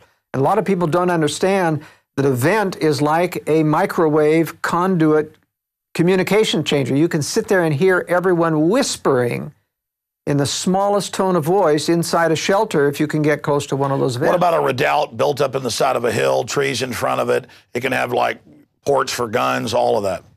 Well, the point is it's still vulnerable because your ventilation shafts are tamperable unless you go to extreme concealment. Couldn't you run them out in front of you? Well, you would still have to have them come out into the air. That means you've got to put them into a hollow stump or something so that it's very difficult to do. It's much easier to disguise it within an existing building. So they go through the building, the vents are in the walls, they come up into the attic spaces where they can't be seen, or they come up through chimney systems so that nobody can get close to them to hear anything that's going on inside. What's a moderate price one versus the high ends you've built? People can build in a basement structure underneath a garage, for example, with a thickened slab, the basic structure for less than $10,000. All right, so the other threads that we talk about in the book, and remember in this section of the book, we're taking each of the threats expansively, talking about how do you ameliorate the threat, et cetera, which states have threats. And then when we get into the state analysis, which is this next section, which is the biggest part of the book, we give you a summary rating for every one of those threats so that you've talked about them in general and crime in general and what the various statistics. And then when you decide, all right, I'm going to consider going to Idaho, what do those threats look like? You have in this book an example of, and let's start with California. Whatever you do, get some food, get some water, learn how to use a firearm, and most importantly, get your mind right, get your heart right with God, and meet like-minded people in your area that understand we're under a private, corporate, tyrannical world government that wants to bankrupt us and wants us in compact cities where they can forcibly inoculate us, take our children, put us in re-education camps. That Army manual 4 months ago got declassified where they call it re-education camps, even using the authoritarian term. First it was 1 billion bullets they bought this year, then 1.2, then 1.4, then 1.6 billion bullets. TSA checkpoints, it's all happening. It's all unfolding, and it's getting worse and worse and worse. The federal courts are ruling they can put cameras in your yard without telling you, without warrants, or police dogs can come break in your house without warrants. I mean, it's crazy. And so we need to get prepared, just like the French resistance did. We need to understand we're dealing with very, very dangerous people, and we may have to go underground if they stage a nuke or something and blame it on domestic groups and try to come arrest everybody. But by admitting how criminal the government is, we may be able to back them off. So we offensively try to wake everybody up and try to politically resist this, but we defensively also have a backup strategy plan. And that's what Strategic Relocation, 3rd edition, the book, and the new film, Strategic Relocation, are all about. Secure your copies at InfoWarsStore.com today. We now return to Strategic Relocation. In California, this is an example of how we rate each one of the threats. You go through, and they're delineated here. You have the climate. You have a synopsis of the climate. You have a synopsis of the density population and how many people per square mile average in the state. You have a cost of living index, tells you how expensive it is. California is very high. You have a private land availability discussion. So we know how much of the land is private versus federal. Most of your western states have up to 50 to 70% of the land in federal hands. We have a discussion about building codes. These are things that you get in no other analysis. No other book has ever covered this kind of detail. It's a full spectrum breakdown from every angle, no matter where you are. Let's say you got to stay there. It gives you the best areas even in that sub-region. For example, building codes are very important because if you're in a very onerous area with a lot of building codes where they want to know everything about your building, it's very difficult to conceal the secret things that you're going to have because you've got to have some plumbing pipes down there in that secure room. You label it storage, and an intrusive building department starts to say, what's this plumbing for? If you're going to have a bathroom there, you've got to have windows in this area. You don't have windows, it's not habitable, and we'll come in and inspect to make sure you don't habitate it. They don't have a code, a good code for fallout shelters, and you wouldn't want to declare them anyway. So building code section is very important. Some states actually have counties that don't require building codes. There are some in Texas, there are some in Idaho, there are some in New York that started all this building code in rural areas and rural counties. But I also point out in the building codes section of the book that you want to watch for states that have a uniform statewide building code. That means no matter how rural, the county is required to have a building code and a building department. If you don't have a statewide code, then most counties are able to say, we're not going to do that. And basically, that's Agenda 21. It's global, standardized coding, and you find out in these states that do that, it's federal, but really that's international. That's exactly right. So then we talk about food production. What's the length of the growing season? How capable are you versus altitude, soil, and other things? The health environment. We talk about pollution, the water quality. We talk about traffic. Just nobody has all of this criteria in their analysis of the competing books. What the traffic are in the key metros, because that really affects your ability to get out of Dodge when you need to. We give a political rating, how liberal, how conservative the state is. We talk about taxes. We give a synopsis. There's a whole chapter on taxes. Which are the no income tax states? What are the income tax rates? What are the overall spending of the states? Some states spend double per capita that other states do, like New Jersey is one of the worst states. And so we give a rating on taxes. We give a corruption rating, and this was very difficult to ferret out, to research. Very difficult because most corruption is concealed. But we were able to ferret out some pretty good corruption ratings for each state. We give crime ratings on the state. Personal liberty ratings, we rate it from 1 to 5. California is low. We give a gun liberty rating. California is terrible.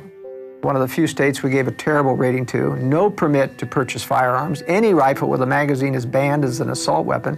Registration is required for all pre-banned weapons.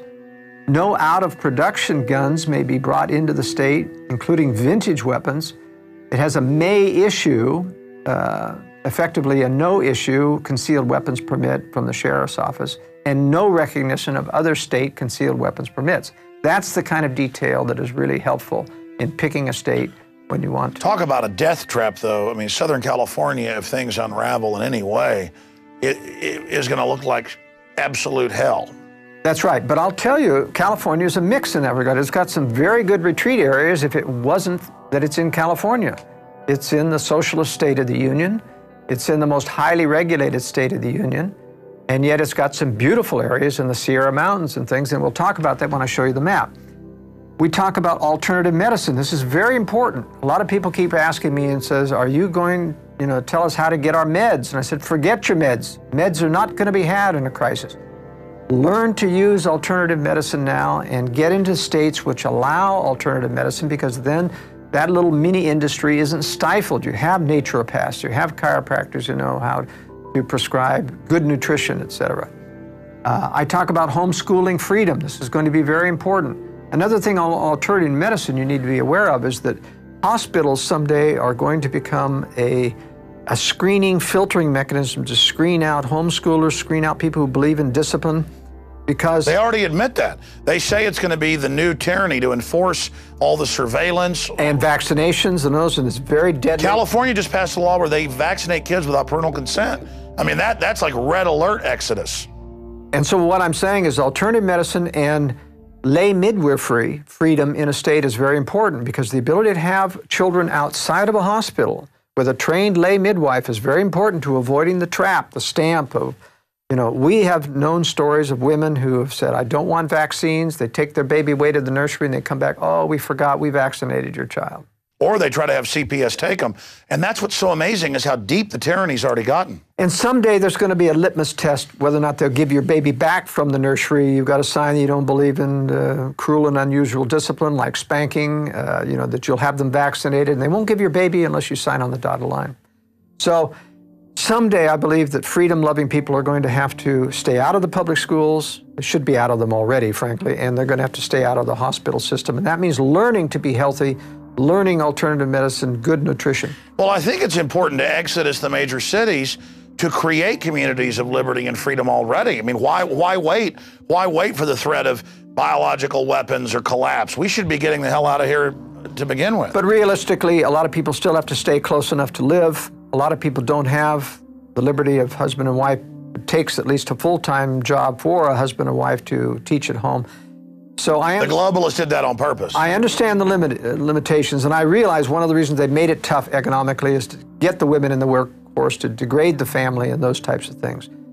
But I think if you work hard, if you read through the section on contingency planning and how to, you know, you can work through and start to make progress towards getting out of this kind of society and the traps that they're doing. The last section of detailed knowledge in each state is the military targets. We list every military target in the states, including naval, Army, Air Force, and we list the nuclear plants. Nuclear plants are particularly dangerous because when they do melt down, or if they get hit with a nuclear bomb or nearby and they're damaged and melt down, they are much more dangerous than a nuclear weapon in terms of the residual fallout, the long-term effects of fallout. Then in addition, after the detailed summaries from the threat section, we give specific notes, my personal experience about being in every one of these states, as well as in my blog on joelskousen.com, I've had people contribute what their experience is living in the states. And then one of the most valuable sections of the book is city-state specific strategies, or city-specific strategies, meaning for every major metro area in every state, I go through and explain where are the best places relative to that metro area to relocate relative to the outflows of refugees and how to avoid the bad areas. So this is a sub-strategy. If you can't afford to move out in the middle of nowhere immediately, you find those pockets that are nearby to the major metro areas. And I point out the areas that are away from the refugee flows and the specific areas around the city. This is very valuable information. Nobody else does it. So many of the other survival communities simply says, get out, there's no other choice, you're gonna die if you stay. I have to be more realistic. I've lived with this. I've worked with people for 40 years, consulting and building residences. I realize that even the best intentioned person who believes like you and I sometimes can't leave, and I want to provide the information that allows them to survive. I need to be in a major city to be able to find a pool of skilled people to do what I do in the media, to be on the offense, not just on the defense, but you're on the offense while you're building the defense as well. That way you're not all offense or all defense. Exactly. Now let's go to the California map and we'll tell you what one of these beautiful graphics looks like. I show in each of these graphics the nuclear targets in the adjoining states as well as within the state itself. And I show the predominant wind direction of those particular targets. You can see that states, areas like San Diego, that's really a dead city. As beautiful as it is, that's where I was born. But with all of the military bases there, multiple targets, nuclear weapons there, that city's going to be toast. Long Beach is still a target in Los Angeles, and there's a few others. Vandenberg Air Force Base, where the missile rocket launches are. There's a few around San Francisco. And I also show in color, these are the blue military reservations within the state. We show land use planning, state and national and federal forests. Why is that important? Because when you're saying, I want to go to the mountains, you've got to realize that you're going to have to get up close to that, but you can't necessarily get in there unless you find what's called an inholder property. And the danger of inholder properties is that the environmental movement eventually wants the government to throw out everyone that's actually surrounded. They're doing that everywhere. They are. I know people up in Minnesota, they've been there for over 100 years, their family, they're trying to take it. These are just the most, well, they're communists. That's right. So you have to be careful of that. I recommend generally that you get up along the edge of these, and there's lots of private land in these areas. California has some beautiful retreat areas, abundant water, beautiful forests. They make for good vacation retreat cabins.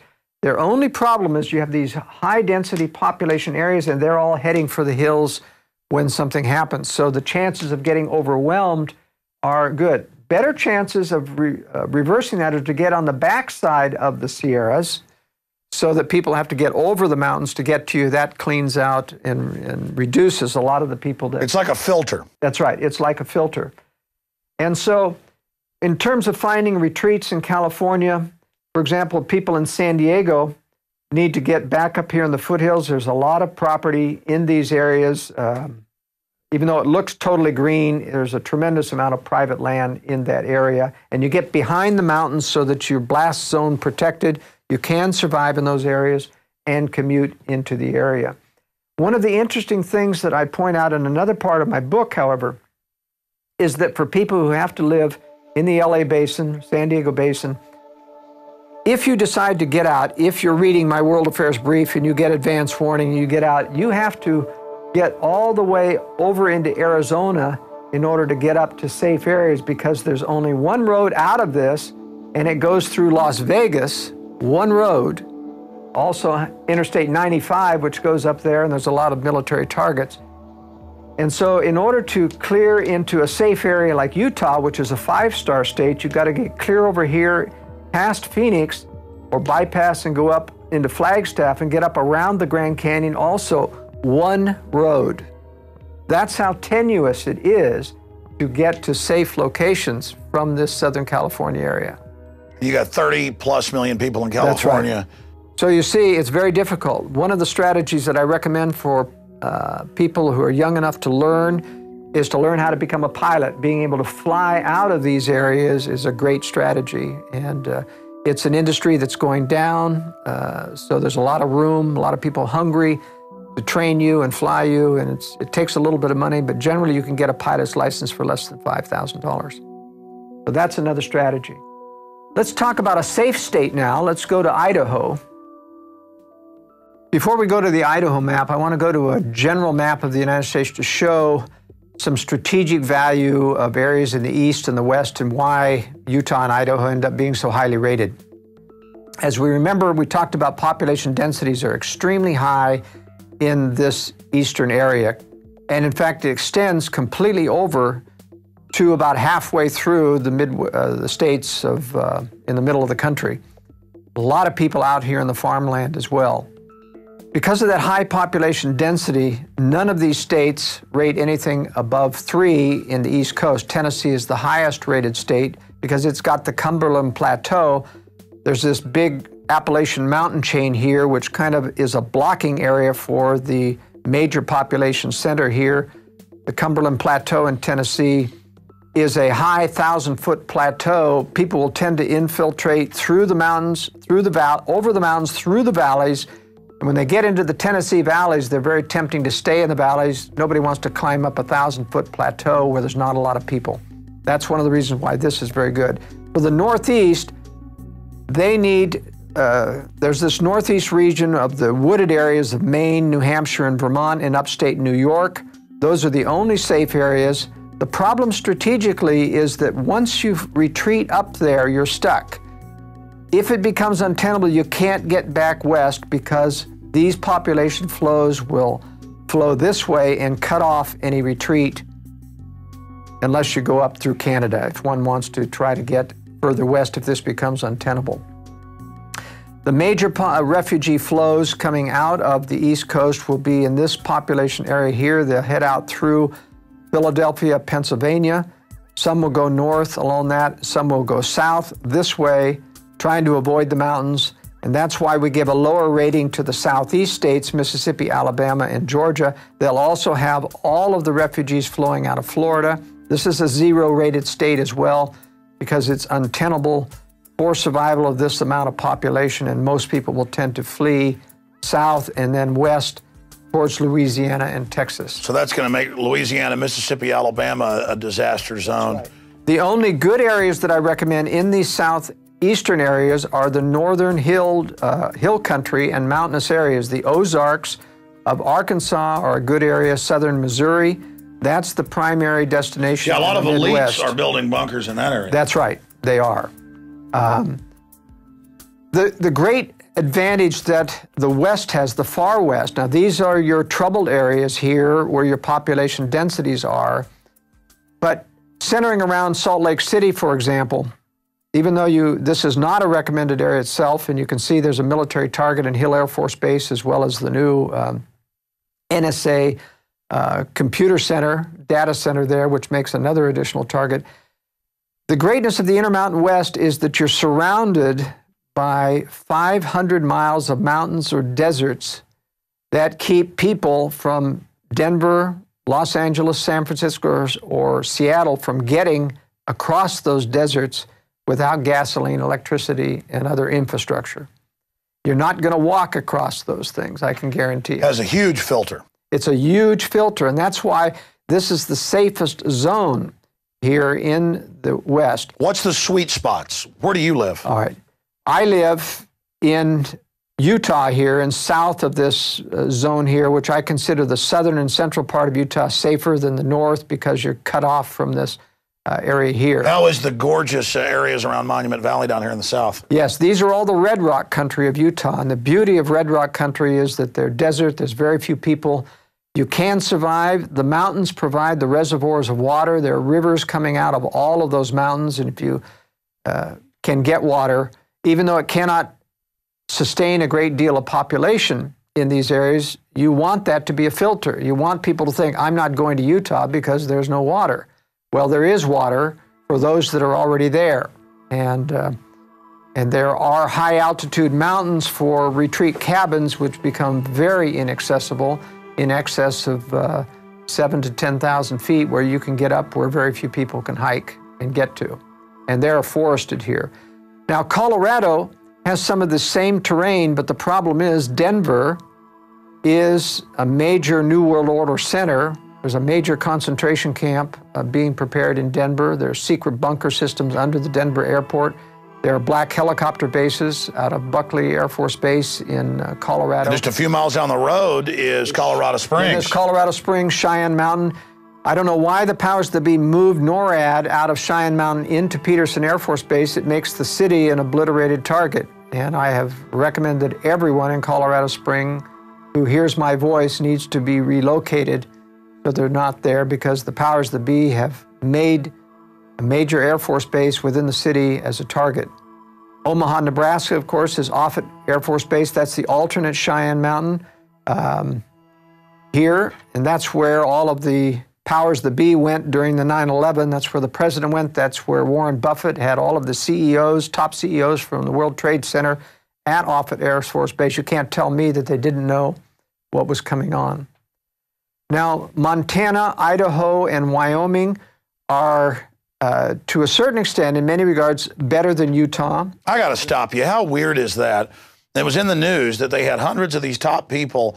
Before it even happened, they were all there for a special announcement. What was said in that hangar?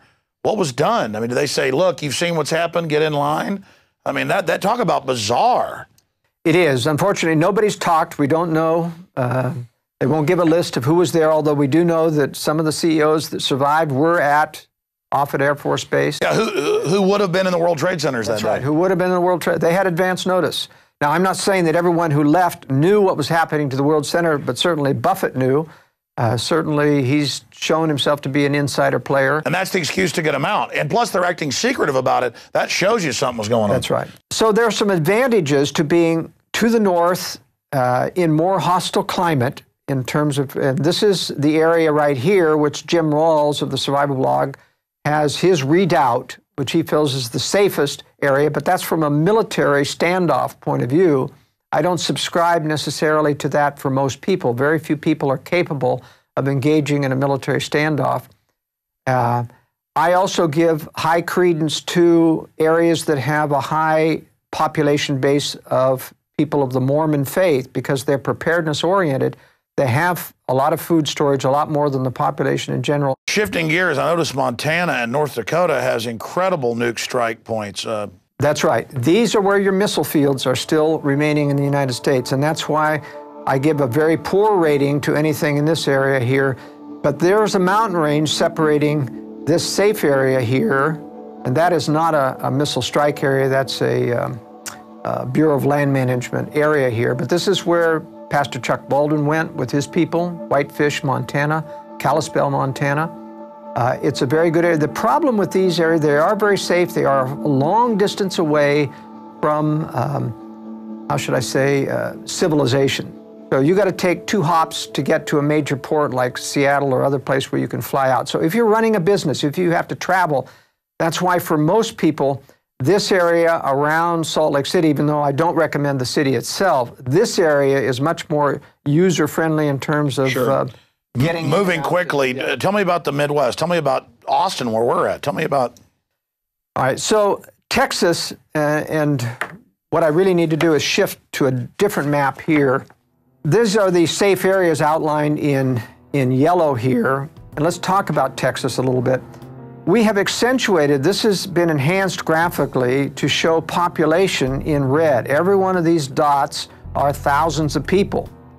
And what we've shown here is like an arterial system. This is where your danger zones are, where large population centers are.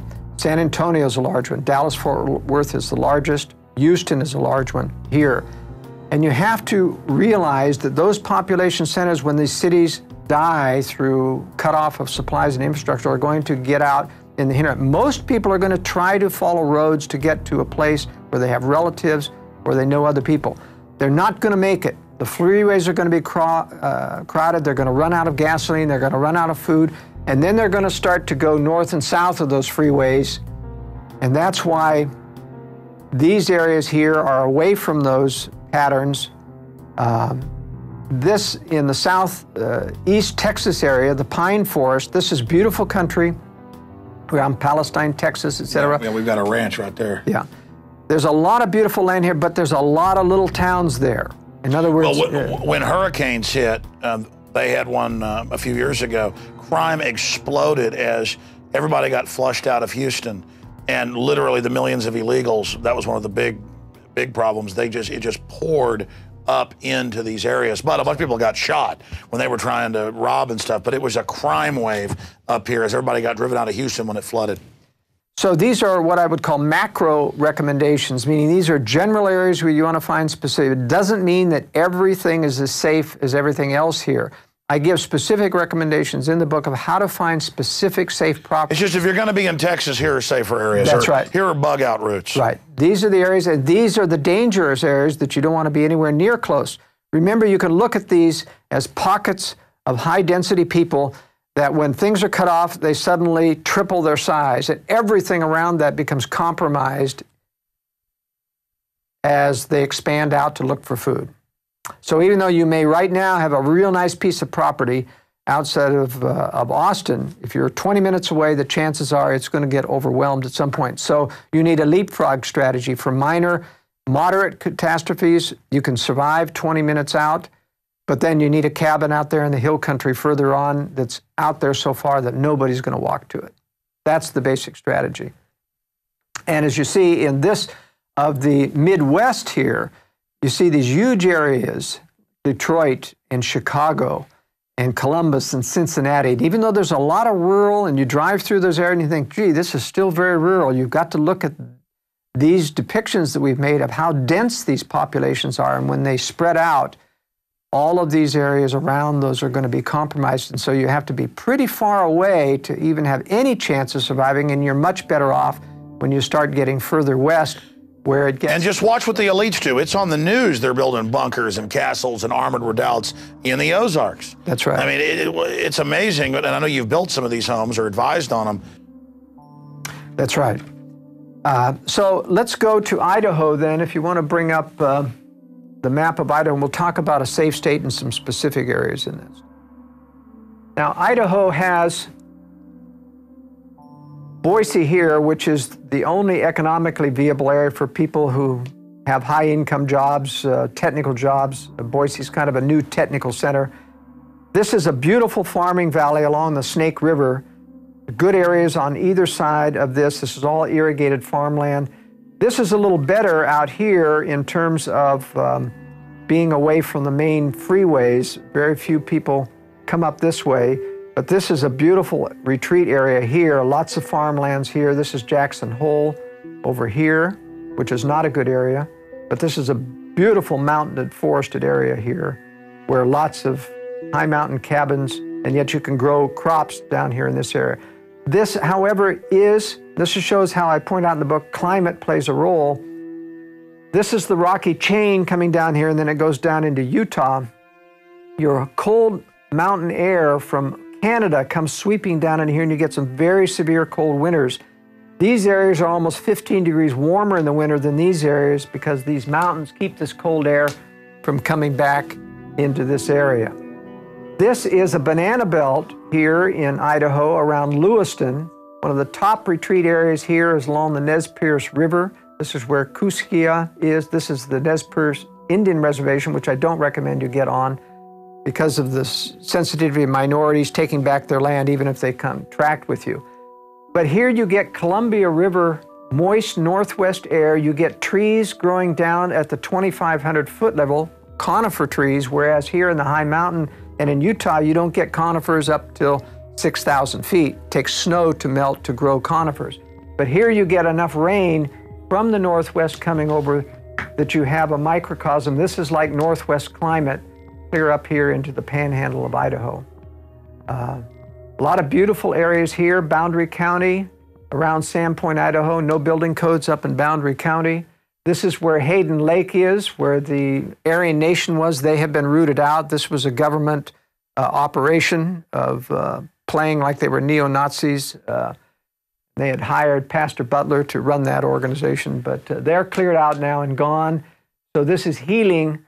I don't normally ever recommend people get around a government-operated survivalist or phony survivalist community because it gives the whole...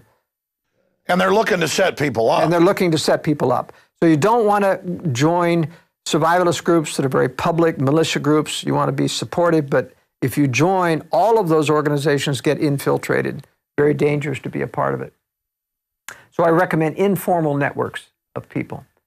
This concludes the main body of the documentary film Strategic Relocation with Joel Skousen. If you get the DVD at InfoWarsStore.com for your library, it has an expanded extras section dealing with securing the home itself that is really just a gateway into truly securing your home. And Joel Skousen breaks that down in his book, The Secure Home, also available at InfoWarsStore.com. And of course, of all of these materials that Joel Skousen's produced, the book itself is simply amazing, and everyone needs to have this. I know I certainly have multiple copies in my home and also in my car because it serves as an amazing roadmap in major cities for routes that the general public doesn't use in case of large traffic jams, and just dozens of other things. Water quality in the area, nuclear reactors, military base sites, where foreign nuclear attacks are targeted. Hats off to Joel Skousen and his team for putting together these books, and hats off to my team, Rob Jacobson, Darren McBreen, Rob Dew, and the rest of the Infowars crew for putting together Strategic Relocation, the film.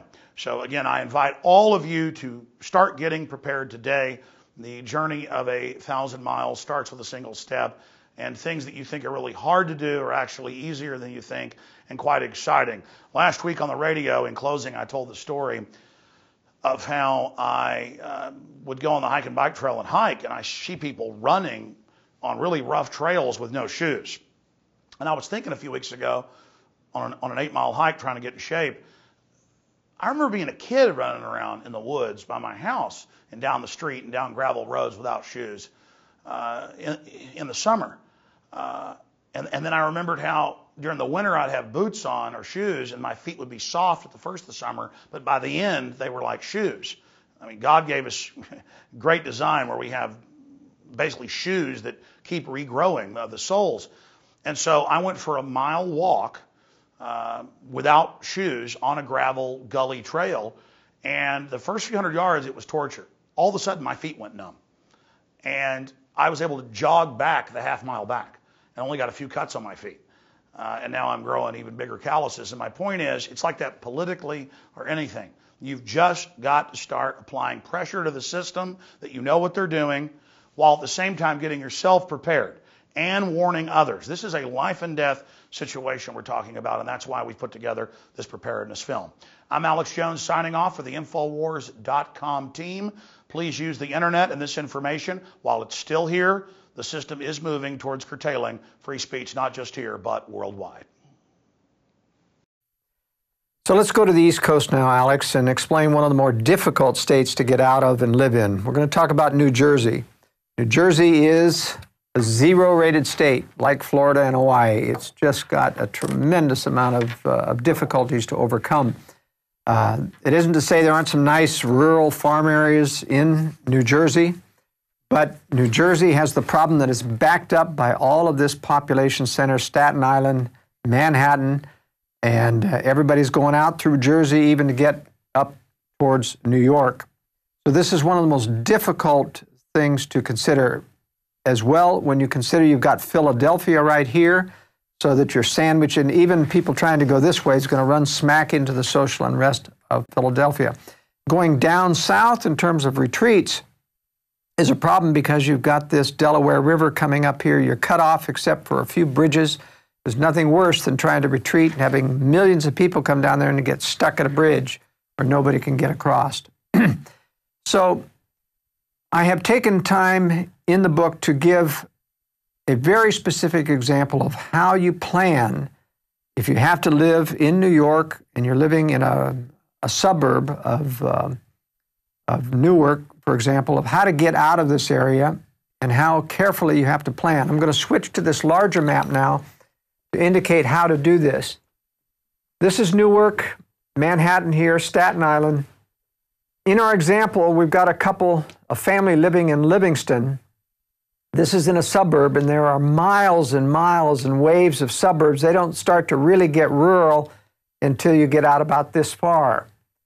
This is a close-up of where we live in Livingston here, and it shows the problem. We've got freeways here and here, and a lot of people don't realize that these freeways are trap zones. You cannot cross the freeways unless you find an entrance or an off-ramp or an exit. And I believe that in a crisis, not only will the freeways be packed full of people, that all of the on-ramps and the off-ramps will be packed with people too, and you won't be able to cross the freeway, even if you don't want to get on the freeway. But in every freeway, there are a few places. One is right here. This road goes under the freeway, and there is no off-ramp or any on-ramp. So you can scoot on by that freeway and get going further on. This is another alternate route that I've planned out here. These are all rural roads, non-major or secondary roads that also go under the freeway here. It's very, very important. You've got river obstacles here. You've got to watch for bridges. You've got to plan various bridge routes to make sure that you can get across there. So now going back into the larger map, we're trying to avoid Picatinny Arsenal, which is a secondary nuclear target here. We'll stay away, give them a wide berth. The freeway goes much, much too close to that area. If you ever do, by the way, get on a freeway, you want to make sure that you get on past any major cities so that there isn't anything to block your way. If you take 80, which is the better freeway in getting out, it takes you up towards northern Pennsylvania. It's the clearest route out of the east to take Interstate 80. 78 takes you right into Philadelphia, not a good freeway to get on. You're going to have to get off before that. And you have to get around these areas, mostly through secondary roads if you're going to bypass Philadelphia. If this is clear, if you get on after Susquehanna, your chances of getting all the way to near Buffalo are pretty good on that freeway. But for our example here, we're going to take and do a retreat in a rural town called Newton here. And the alternate routes are the ones in gray. This is the main route that we've chosen. Tried to avoid bridges, but you can't with this many rivers here. Once on a rural road, we want to avoid going through the town of Susquehanna. So this is our primary route, even though it goes longer and further away to get to Newton. This is the preferred route. You really want secondary roads, not freeways, that go through a few towns, and it's very difficult to find because secondary roads do go through towns. So basically, wherever you live, you should at least think about evacuation routes that aren't on the main road.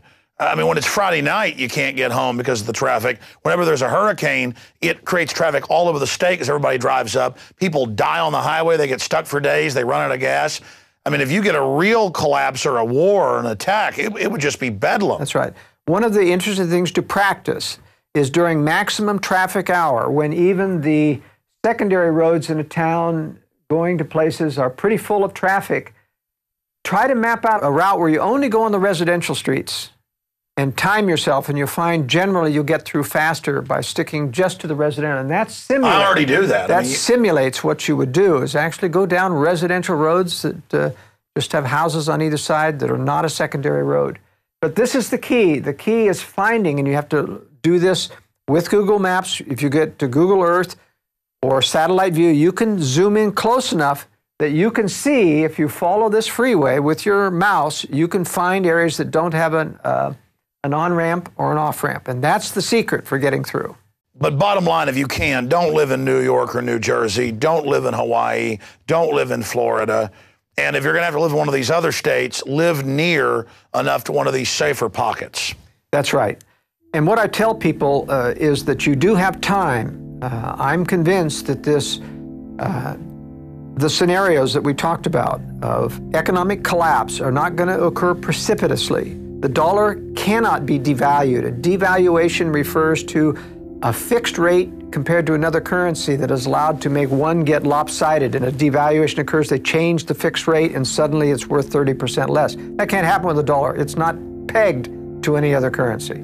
Other currencies are pegged to the dollars that have fixed rates. They can collapse. So the dollar is the world reserve currency. All they can do is slowly debase it. That's right. That's all they can do. And the base is so big that it's going to take a long while to debase $400 trillion and turn it into.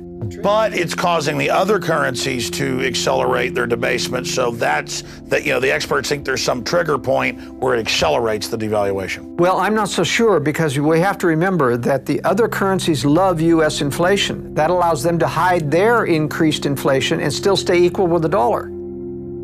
So there really aren't a lot of people in international banking circles that are against dollar devaluation. Bottom line, the globalists have thought this out. They have thought this out. They're protecting themselves.